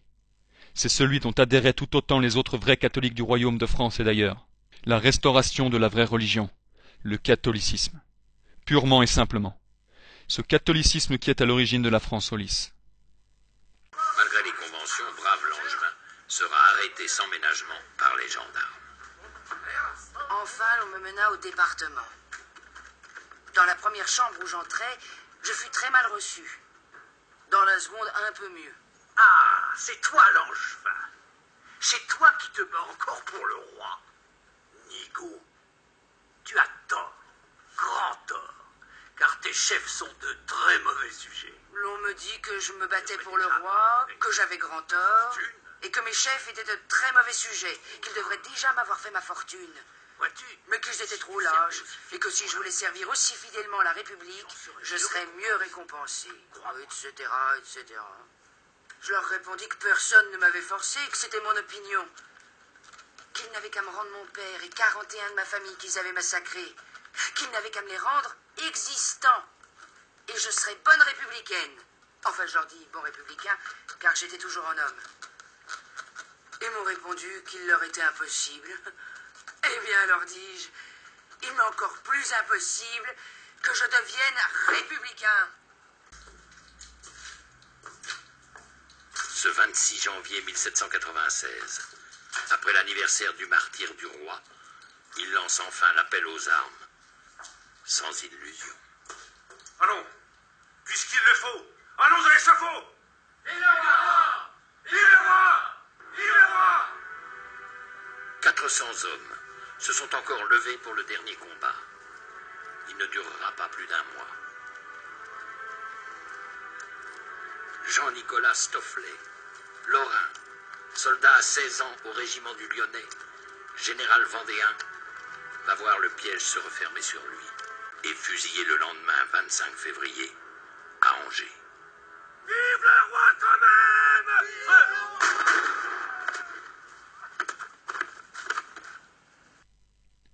Après ces croisées de Vendée, le monde a vu apparaître d'autres contre-révolutionnaires catholiques. Courte dédicace aux ligueurs suisses du Sonderbund en 1845 qui luttaient contre des libéraux. Aux Cristeros, les Vendéens mexicains des années 1920, contre un franc-maçon au pouvoir. Aux Espagnols catholiques qui luttaient dans une Espagne qui voulait donner dans le rouge communiste. Et à tous les vrais catholiques traditionnels ailleurs dans le monde et en d'autres périodes, ayant combattu le même combat pour le Christ roi. En tout cas pour la Révolution française, quand on lit les manuels d'histoire, on voit partout marqué « Restauration », comme si le problème dont on parle s'était résolu un temps, ou qu'une réconciliation était en cours. Les Vendéens voulaient une restauration digne du Sacré-Cœur. Est-ce qu'ils l'ont eu? La réponse est non. Chapitre 5. Fausse restauration. Pape Léon XIII, 21 avril 1903. La France reviendra aux traditions de Saint-Louis, où elle périra dans la honte et la ruine. Par cette citation du pape Léon XIII, on appuie le fait que la seule et vraie restauration possible pour la France était le retour de l'alliance entre le roi et la Sainte Église, en respectant bien les principes de séparation des deux pouvoirs évoqués dans le chapitre 1 par le pape Gélas Ier. Mais la réalité politique après les guerres de Vendée, c'est que c'est la pieuvre qui gère. Le pouvoir occulte ayant ainsi placé les siens à la tête de la France, va dès lors en pleine sécurité poursuivre l'exécution du plan, La République passe à l'attaque pour aboutir tout d'abord au ralliement des catholiques au régime. Et ils ont réussi, suite à l'aide qu'ils ont reçue des traîtres et des hérétiques modernistes. Et ceux qui persistent à s'appeler catholiques dans cette secte Vatican II, malgré le fait qu'ils ont vu les preuves qu'il y expose, en ce qui concerne les partis politiques qui ont résulté de la Révolution française. On peut simplifier la chose comme ça. Ceux qui sont de droite sont plus sujets à vouloir le retour du roi, et ceux de gauche à l'accélération du mouvement révolutionnaire mondial. Autrement dit, ceux de gauche, c'est des suppôts de la pieuvre. Mais leur point commun, c'est le conciliarisme, car tous ces partis ne sont que des créations du nouveau régime satanique qui les dirige. Ils adhèrent tous aux fausses libertés de la Révolution française. Pape Pie IX, Quanta Cura, 8 décembre 1864. À partir de cette idée tout à fait fausse du gouvernement des sociétés, ils ne craignent pas de soutenir cette opinion erronée, funeste au maximum pour l'Église catholique et le salut des âmes, que notre prédécesseur Grégoire XVI d'heureuse mémoire qualifiait de délire. La liberté de conscience et des cultes est un droit propre à chaque homme. Ce droit doit être proclamé et garanti par la loi dans toute société bien organisée.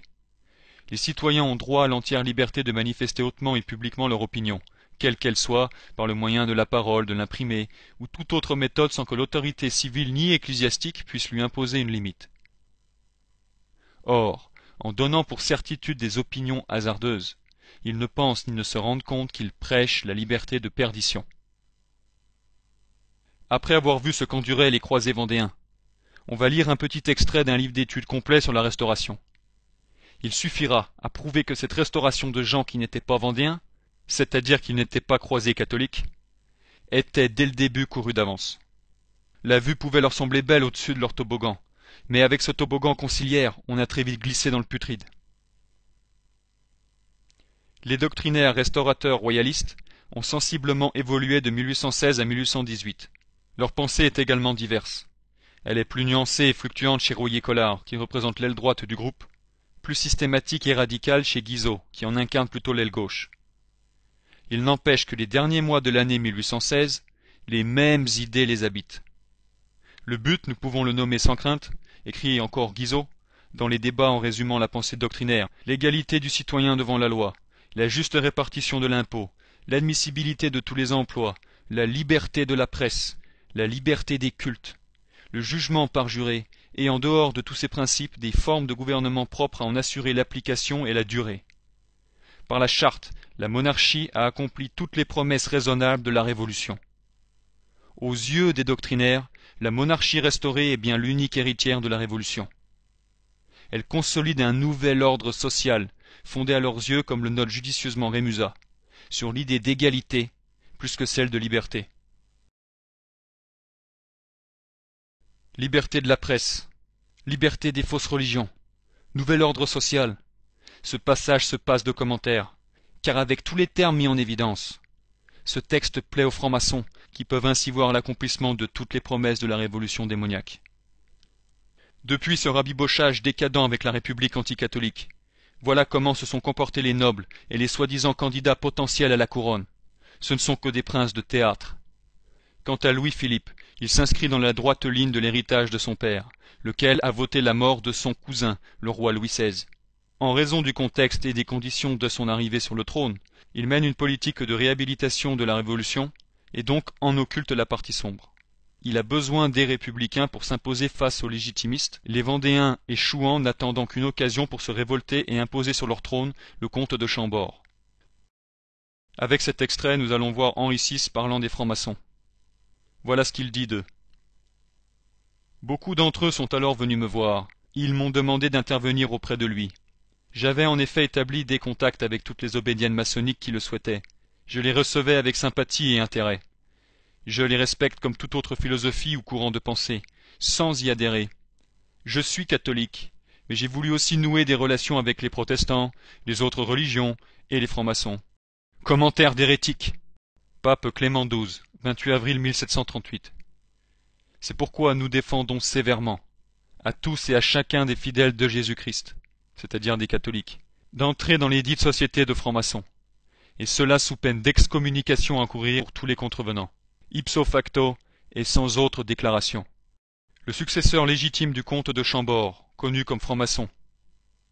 Quant à Henri d'Orléans, il avait rejoint dans les années 1980 la Grande Loge nationale française. Il deviendra même maître. Louis XVIII aurait aussi été initié quand il était comte de Provence. C'est un fait que la Restauration montrera une relative tolérance envers la franc-maçonnerie. Charles X, son affiliation maçonnique apparaît encore plus probable. Ces princes de la jet-set ne seront jamais mes rois. Pourquoi? Car j'adore le roi des rois. Et ces princes-là, le Christ roi ne les reconnaît pas. Et même si ces personnes disent qu'elles ont fait tout ça pour de bonnes intentions, prétextant que c'était pour réconcilier tout le beau monde, que le sang a trop coulé, qu'il fallait la liberté et l'égalité dans le royaume, c'est du bidon. C'est des traîtres au Christ, des traîtres à l'engagement du roi Saint-Louis. La devise de la France républicaine est clairement d'origine franc-maçonne. Ça clôt tout le débat de restauration avec ça.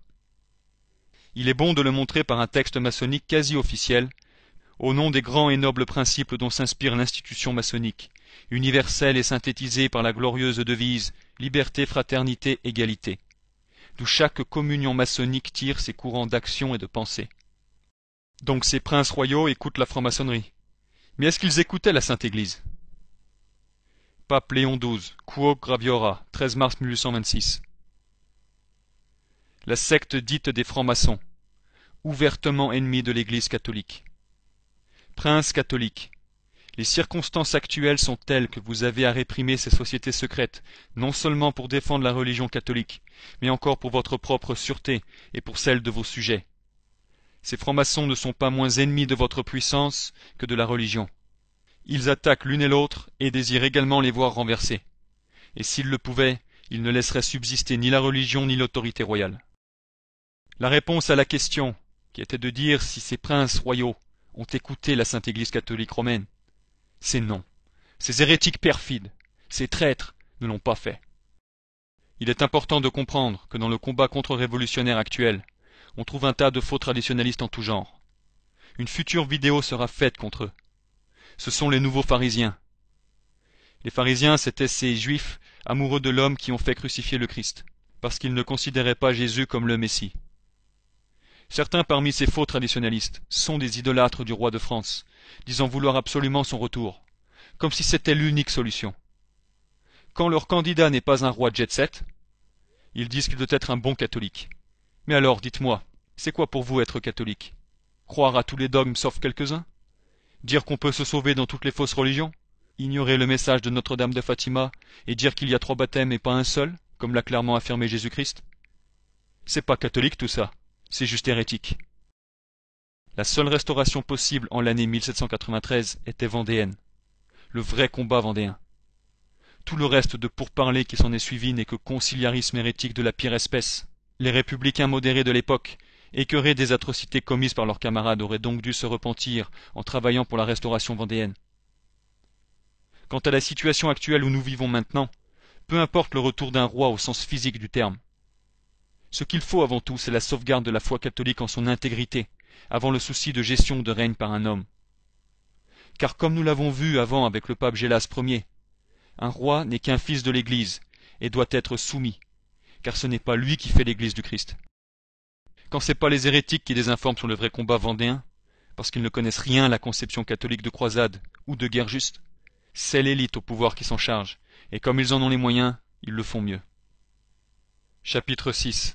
Désinformation massive. Voltaire. Lettre à Thiriot, 21 octobre 1736. Le mensonge n'est qu'un vice que quand il fait mal. C'est une très grande vertu quand il fait du bien. Soyez donc plus vertueux que jamais. Il faut mentir comme un diable, non pas timidement, non pas pour un temps, mais hardiment et toujours. Mentez, mes amis, mentez, je vous le rendrai un jour. Eh bien, on va lui faire avaler sa perruque à ce faux ami-là, ce traître qui a le père du mensonge pour père, Satan. Intéressons-nous à la déformation massive dans le sujet de ce film, à savoir la Révolution française et sa vraie contre-révolution. Pour qu'il y ait désinformation, il faut qu'il y ait information. Dans ces livres, cette information peut se voir dans le fait de traiter un sujet, une période historique, sans ignorer les thèmes qui fâchent, et c'est exposé de multiples manières. Mais dans son ensemble, au cours du raisonnement d'un auteur ou d'un courant de pensée, on tombe sur une information piège, inconsciemment ou consciemment posée par l'auteur, qui aura pour objectif d'orienter le lecteur sur une autre conclusion que celle qu'il aurait dû prendre. Et c'est là le piège. Les exemples massifs de désinformation qui inondent la masse sont divers et se rapportent tous au terrorisme intellectuel. Le réseau triangulaire de ces pseudo-informations est simple. Ça sort des loges, c'est enseigné dans les écoles de la République, et c'est gobé par les apostats français. Sans perdre plus de temps, commençons avec 2 livres dont les auteurs conspirationnistes ont compris que les judéo-maçons sont derrière la Révolution française. Mais qu'est-ce qui va pas alors dans ce cas? Eh bien, dans le premier, Satan, prince de ce monde, l'auteur, le capitaine de frégate William Guy Carr, décédé en 1959, est la personne la plus citée dans les enquêtes Illuminati. Beaucoup de gens le traitent comme un héros, surtout les protestants hérétiques. Hormis le fait qu'il ait pu rassembler quantité de preuves prouvant l'existence de cette secte luciférienne, c'est un devoir de préciser qu'il était hérétique, et que beaucoup de ses propos sont anti-catholiques. Une preuve devrait suffire à la page 99. L'Inquisition était une inspiration du démon. Pitoyable hérétique. On comprend mieux pourquoi les protestants conspirationnistes se l'accaparent. Mais quand on lit ce qu'il dit quelques pages plus loin, on comprend tout sur son cas. Je compte des francs-maçons parmi mes amis. Dans les années 30, j'ai eu l'honneur et le privilège de prendre la parole dans de nombreuses loges maçonniques. Je fus ainsi honoré à plusieurs reprises par la loge. Comme vu au chapitre 5, c'est l'excommunication automatique pour quiconque s'affilie avec les francs-maçons. Notez au passage que la maison d'édition qui produit et diffuse ces livres prétend avertir les lecteurs que l'auteur n'a pas intégré la doctrine sur le péché originel. Il nous fait l'honneur de montrer ce que c'est. Mais il ne nous avertit pas sur ce qu'on vient de voir. Cette maison d'édition prétend œuvrer pour la sauvegarde de la littérature catholique. Ça montre encore une fois le danger des faux traditionalistes, dans toute son atrocité. Pour le second livre, la preuve se trouve à la même page où vous aviez vu les preuves portées contre la franc-maçonnerie dans le chapitre 2. Et c'est juste quelques lignes plus loin qu'on trouve le tic. L'auteur se disait catholique, mais quand on lit ce qu'il y a sur cette page-là, et partout ailleurs sur son œuvre, on peut constater qu'il considérait l'antipape infiltré satanique Paul VI comme un pape, tout en affirmant dans le même temps à la page 212 que sa politique engendrait la démolition de l'Église catholique. En plus, il minimise la responsabilité de Paul VI, cet hérétique perfide. Le pouvoir occulte exerça une pression. Paul VI s'est trouvé dans l'obligation de déclarer. On voit aussi qu'il croit au mythe du concile pastoral. Mais un pape ne peut pas être à la fois un berger qui guide les moutons, tout en étant un boucher les dépaissant à l'abattoir. Et à la page 232, on trouve encore pire. Il fait cette phrase effrayante. Certains se sont alors demandé si l'Église, du fait de cette pression extérieure, ne se serait pas trouvée sede vacante. Nous sommes incompétents en la matière, et donc nous refusons de prendre parti. Un fait est évident. Paul VI est peut-être l'exemple le plus remarquable de la réalité du dogme de l'infaillibilité pontificale. Tout son gouvernement montre la dualité entre le pontife et l'homme. Chaque fois que dans ses actes l'infaillibilité pourrait être engagée, pratiquement l'infaillibilité n'a guère pu jouer sous son pontificat. La doctrine est sauve. Absolument niais. Le sédévacantisme est une position, pas de la haute théologie. Tout catholique doit la prendre quand il se trouve en présence d'un soi-disant pape qui est un manifeste hérétique. Saint Robert Bellarmin. Un pape manifestement hérétique cesse automatiquement d'être le pape et la tête, de la même façon qu'il cesse automatiquement d'être un chrétien et un membre de l'Église. De ce fait, il peut être jugé et puni par l'Église. Tout ça, c'est hautement ridicule, mais c'est malheureusement typique des faux traditionalistes schismatiques genre Fraternité sacerdotale Saint-Pédis, qui, depuis leur rapprochement avec la grande prostituée, se sont divisés. On en dira plus dans d'autres vidéos qui seront faites contre des faux traditionalistes qui pullulent sur Internet. Donc la conclusion pour ces 2 exemples cités concerne le plan de Satan qui veut piéger les personnes ne voulant pas être les moutons des francs-maçons. Satan veut les empêcher de rejoindre l'arche véritable guidée par le véritable pasteur qui est la tête invisible mais éternelle de l'Église catholique, Jésus-Christ, qui fait les vrais papes, et qui a transmis les clés de son Église, du dépôt de la foi, à Saint Pierre, le premier pape. Amen. Un petit dernier pour terminer sur cette première partie. Sur le complot maçonnique, on voit un méga piège. Le magazine trompe les gens en écrivant des choses pour faire tourner en rond et ne pas montrer ce qu'il y a dans le chapitre 2 de ce film. Analyser les mitonnades, c'est perdre son temps. Il est hilarant de constater que l'apostat antipape Benoît XVI, cet hérétique suprême, soit assimilé à de vrais papes qui condamnaient la franc-maçonnerie. Voyez les hérésies contradictoires. Selon ce magazine, Benoît XVI aurait dit qu'un catholique franc-maçon, ce qui est impossible comme vous l'avez vu au chapitre précédent, mais qu'un soi-disant catholique franc-maçon donc, est en état de péché grave, ce qui veut dire mortel, et qui selon l'enseignement catholique signifie l'enfer après la mort, mais qu'il n'en serait pas excommunié. Ne tombez pas dans un piège aussi évident. Passons maintenant à la désinformation sur la contre-révolution, venant d'historiens très érudits, mais qui n'ont pas compris la conspiration judéo-maçonnique, vivant comme si Satan n'existait pas. Ceux-là ont été choisis pour montrer un point non négligeable. L'enseignement universitaire est la source de ce qui est enseigné dans les écoles de la République.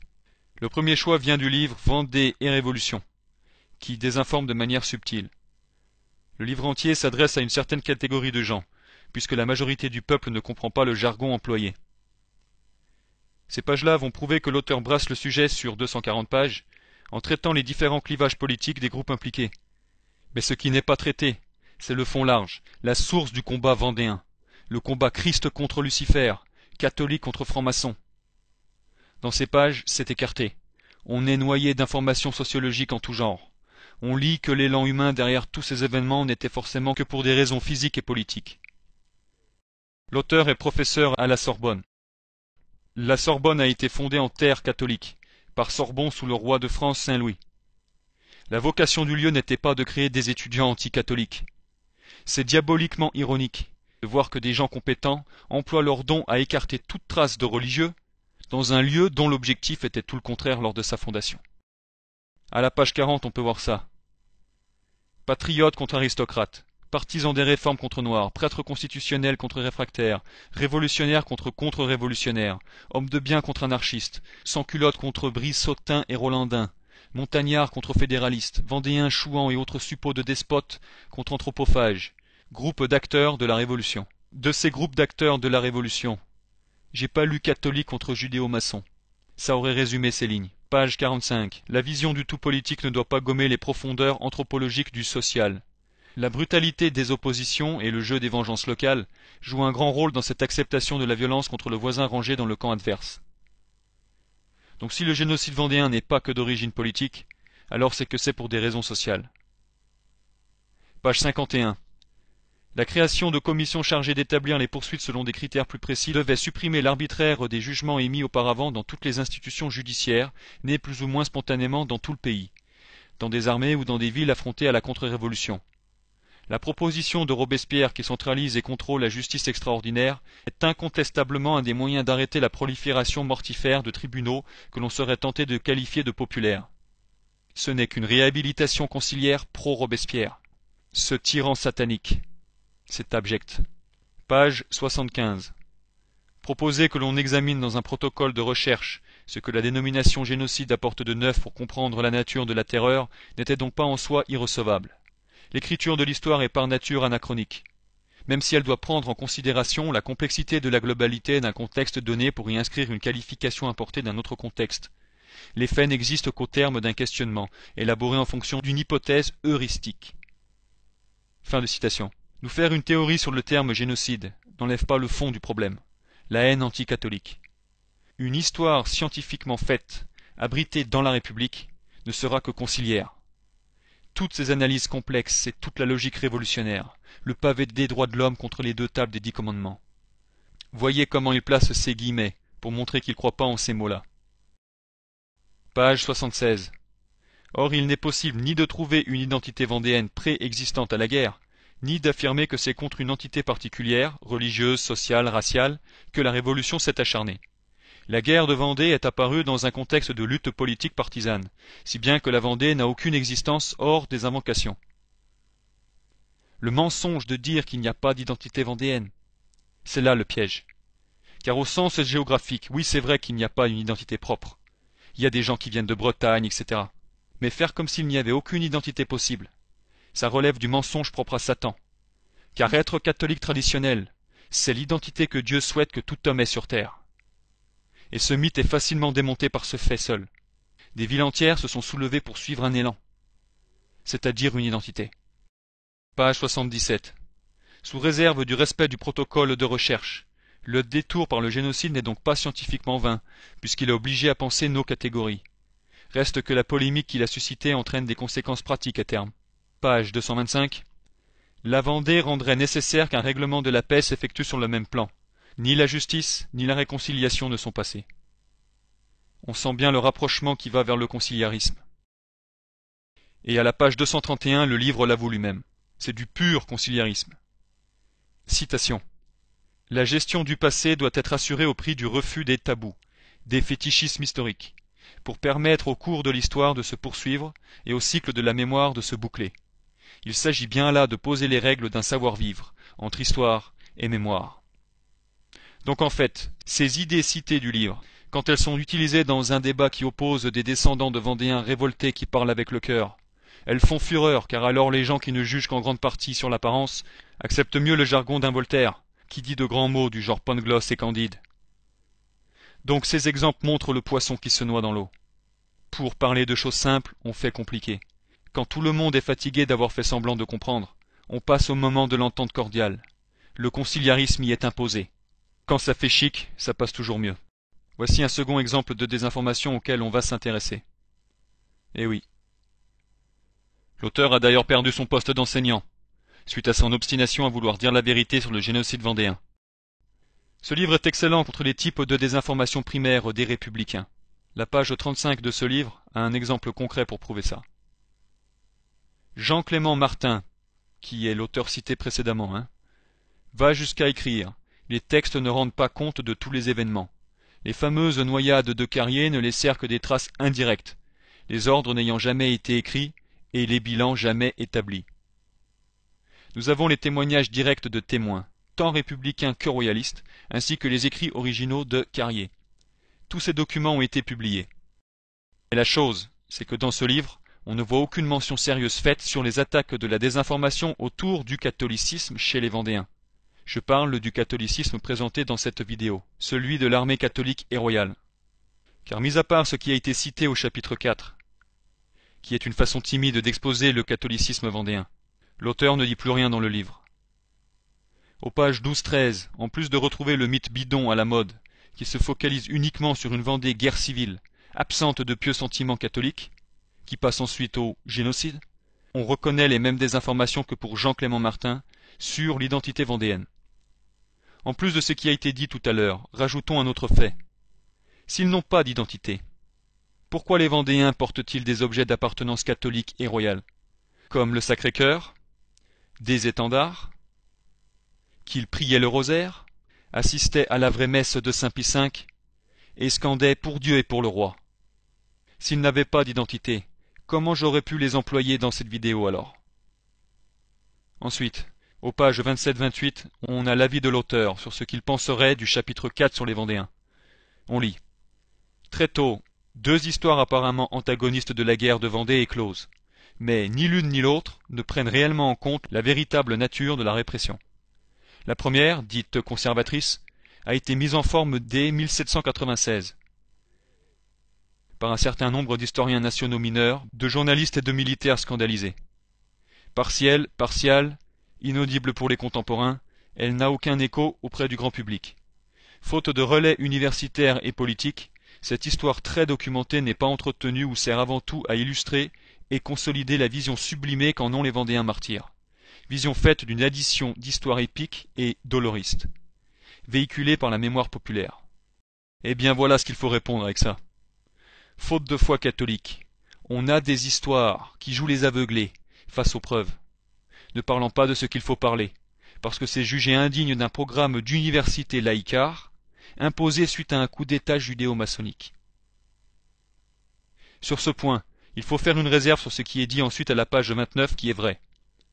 Sur le plan scolaire, si les communautés religieuses enseignantes locales entretiennent le souvenir, elles le font par une histoire idéalisée, réductrice et simplifiée dont l'objectif principal est la dénonciation du système politique en place.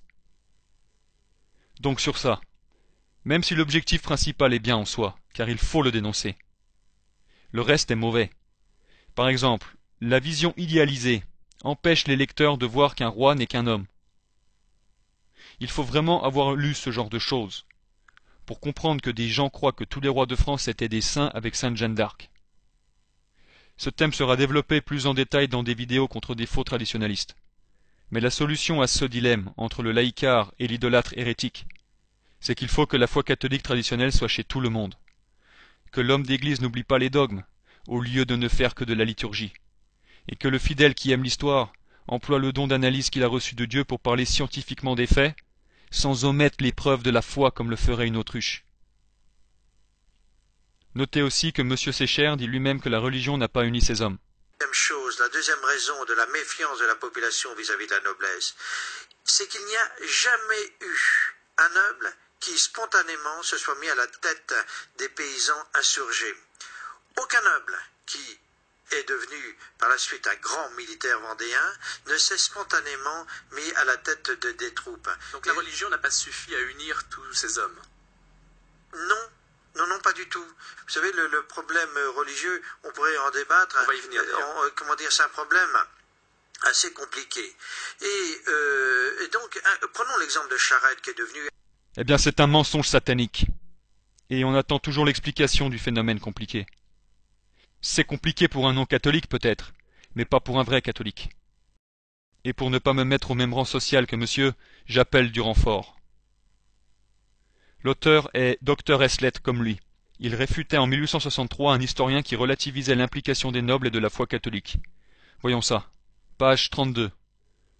500 à 600 jeunes gens s'y rassemblent. Ils arrachent la cocarde nationale et la foulent aux pieds. Ils ne partiront pas. Et de plus en plus se détournent du régime nouveau accepté avec tant d'enthousiasme à l'aube naissante de 1789, mais qui leur a déjà enlevé leurs prêtres et va demain les arracher à leur sol, et se retournent vers l'ancien régime, qui personnifie désormais à leurs yeux la liberté de conscience et la liberté individuelle. Là est toute l'explication du cri qu'ils pousseront bientôt sur le champ de bataille. Vive la religion, vive le roi. Page 45. Non que je prétende soutenir qu'aucun des nobles présents dans le pays, au moment de l'insurrection, ne soit venu se joindre de lui-même aux bandes d'insurgés ou se mettre à leur tête. Je suis convaincu au contraire que plusieurs, un bon nombre, ont salué ce mouvement populaire avec enthousiasme et saisi leurs fusils avec l'entrain de leurs fermiers. Page 51. Une chose fort remarquable dans cette guerre de la Vendée, c'est que les premiers qui organisèrent cette armée furent presque tous élus par des soldats qui combattirent sous leurs ordres, et que les seigneurs qui étaient si fiers de leurs nobles se soumirent à des chefs du peuple. Page 66. Pour les catholiques vendéens, la foi religieuse était le plus grand des biens. Libre à Monsieur Port et à d'autres de penser qu'ils l'estimaient à trop haut prix. Je pense quant à moi, en tant qu'homme et non en tant que prêtre, qu'ils l'estimaient à sa juste valeur, au prix de la paix, de leur sang et de leur vie. Et leur appréciation valait bien celle qu'en faisait leur adversaire. Les patriotes, les jacobins, voilà les premiers et grands coupables, les véritables provocateurs de l'insurrection vendéenne. Enlevez cette cause, on ne comprend plus rien à la guerre de Vendée.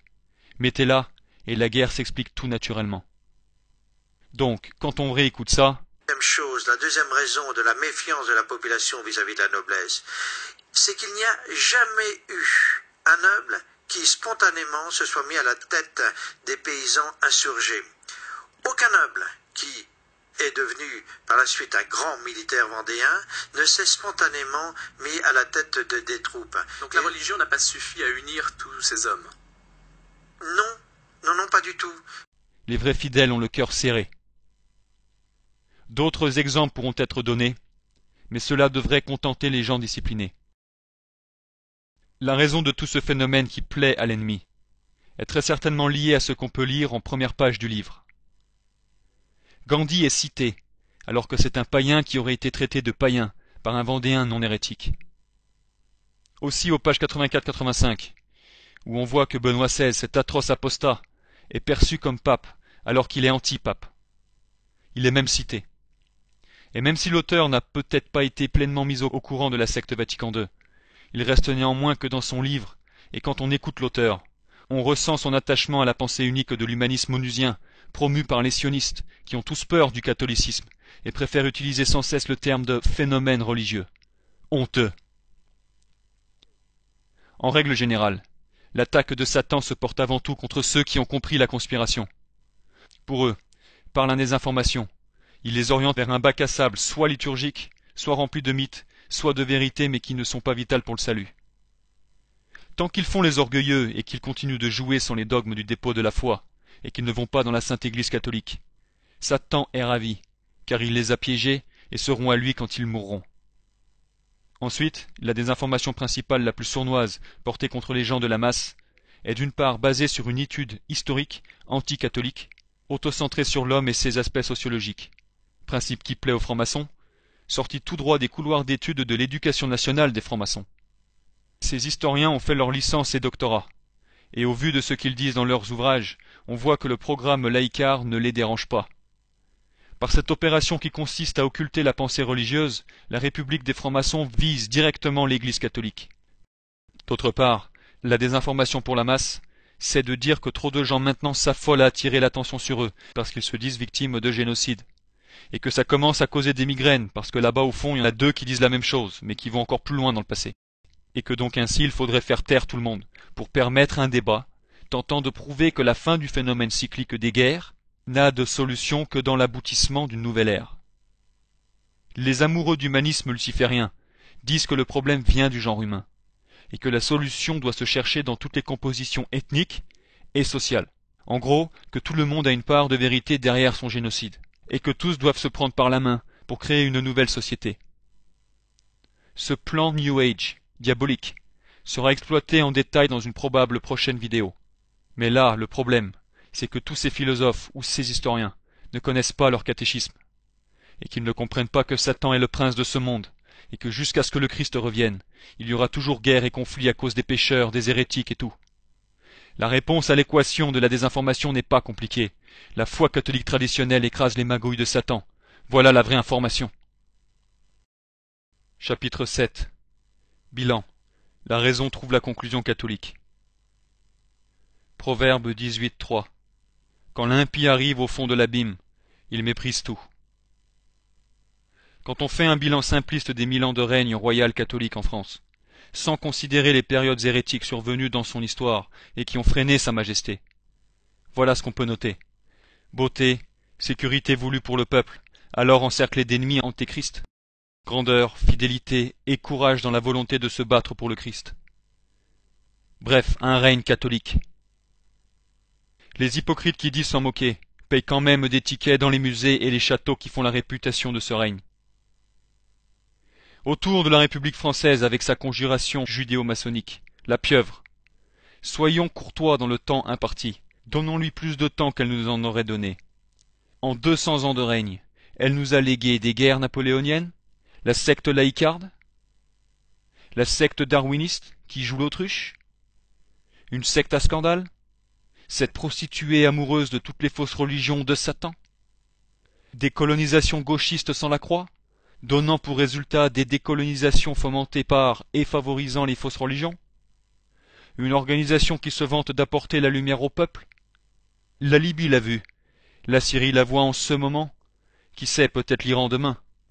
Ces faux mariages d'homosexuels, cette abomination, l'avortement, des salaires de roi pour les joueurs de foot, un marché capitaliste à outrance, des mosquées à tout va, des sionistes qui nous font les lois à censure, une architecture sans nom, des statues sculptées par des artistes New Age qui nous ont sorti leur philosophie. Mais voyez le règne. Ce qui se passe, c'est le juste châtiment qui tombe sur un peuple qui a accepté le nouveau régime antéchrist. Ceux qui l'ont fait de tout cœur, ceux qui s'en fichent, et ceux qui croyaient bien faire sans vouloir faire mal à autrui. C'est du pareil au même, on récolte ce que l'on a semé. En toute charité catholique traditionnelle, voici ce que je dis à ceux qui croient sincèrement œuvrer pour le bien du monde à la mode Mère Teresa l'apostate. Mon prochain, vous que le Christ nous a commandé d'aimer, vous ne savez pas ce que vous faites. La pitié me prend, et parce que je ne veux pas votre perte éternelle. Sortez de la fange où vous vous trouvez, peu importe l'étang putride où vous vous trouvez maintenant, c'est un étang du diable. Car vous œuvrez sans Dieu, vous osez le placer dans le rang du fond, en vous disant « faut pas tout mélanger ». Eh ben c'est pitoyable en plus d'être hérétique. Parce que vous ne faites que suivre ces niais qui ont donné au monde des gens comme Crowley, qui exprimaient le fond de leurs pensées. Fais ce que tu voudras, sera le tout de la loi. Tous disent aspirer à aboutir à une vraie paix.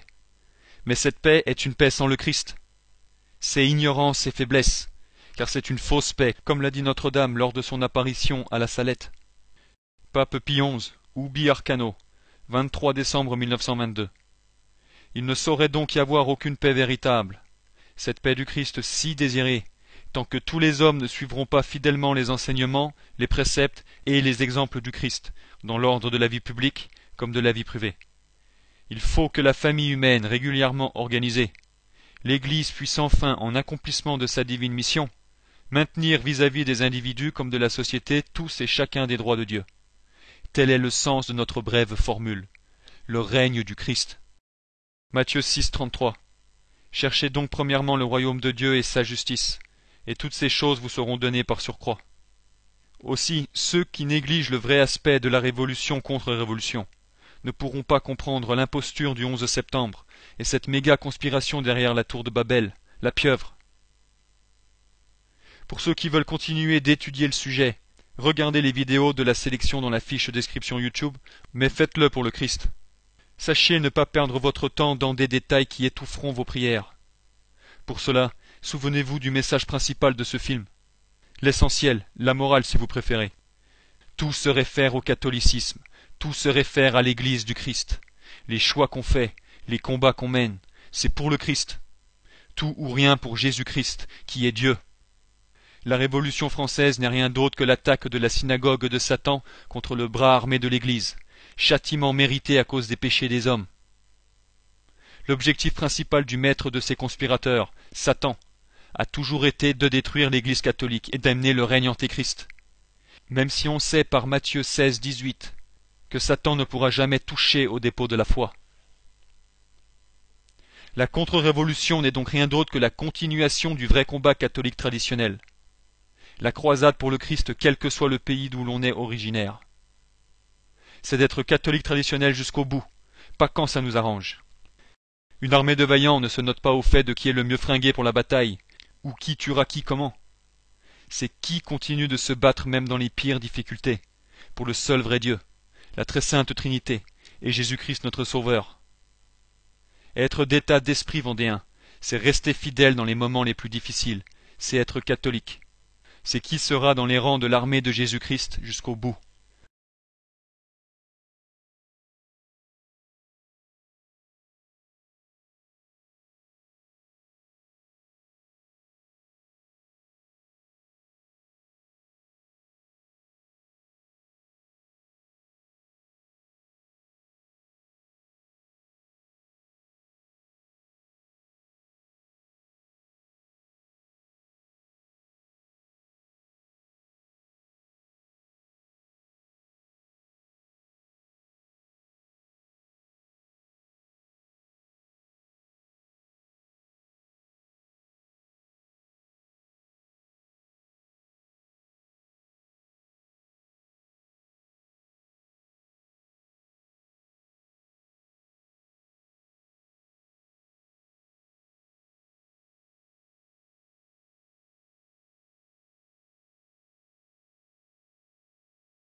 Mes amis!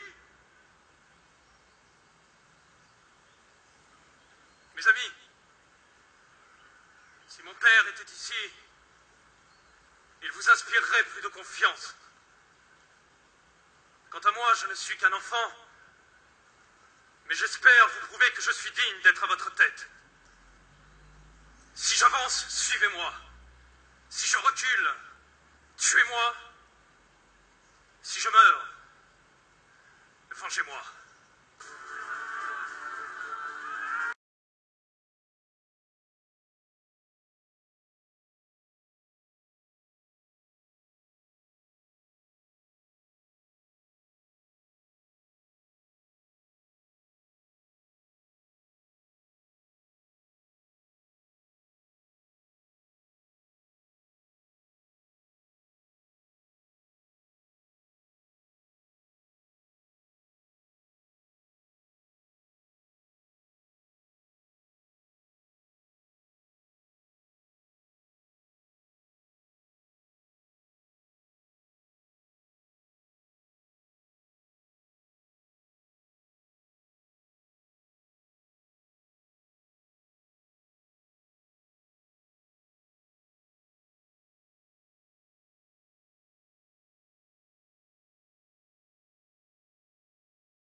pour le roi des rois, Montjoie, Saint-Denis. Et si le message véritable du Christ ne plaît pas, aussi sûr qu'il y a un Dieu dans les cieux, vous êtes en route pour l'enfer, vous qui le niez. À la fin des temps, si vous y croyez, je vous le souhaite, il n'y a pas écrit que tout le monde est dans le même champ uni. Il y a écrit qu'un nombre incalculable de gens sera dans le camp des réprouvés de leurs propres fautes. L'armée actuelle du Christ, le combat vendéen qu'elle mène, c'est celui de suivre et de vivre le message de Notre-Dame de Fatima. Amen. Ceux qui l'acceptent et qui se contentent de la mise au point de cette vidéo, tant mieux pour vous. Perdez pas plus de temps et allez prier votre rosaire. Sœur Lucie avait dit au Père Fuentes, « Dieu va châtier le monde, et ce sera d'une manière terrible. Le châtiment céleste est imminent. Que manque-t-il, Père, pour 1960, et qu'arrivera-t-il alors? Ce sera bien triste pour tous, nullement réjouissant si auparavant le monde ne prie pas et ne fait pas pénitence. Je ne peux donner d'autres détails, puisque c'est encore un secret. C'est la troisième partie du message de Notre-Dame qui restera secret jusqu'à cette date de 1960.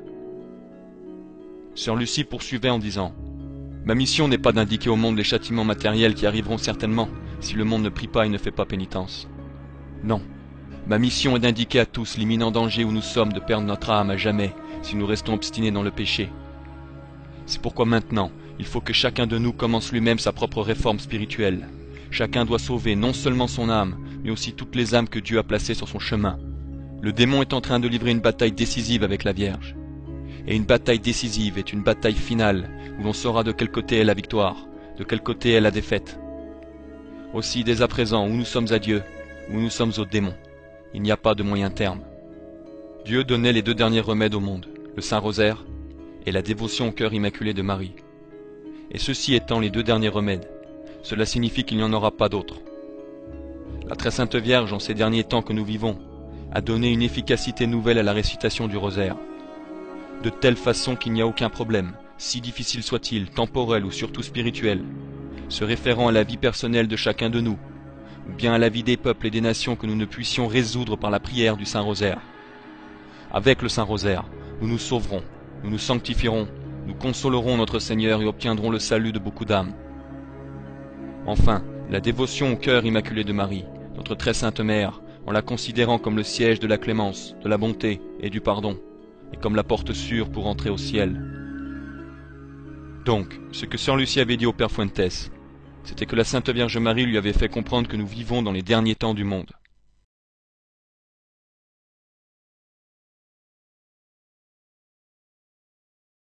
Priant pour votre conversion, Saint Michel Archange, défendez-nous dans le combat.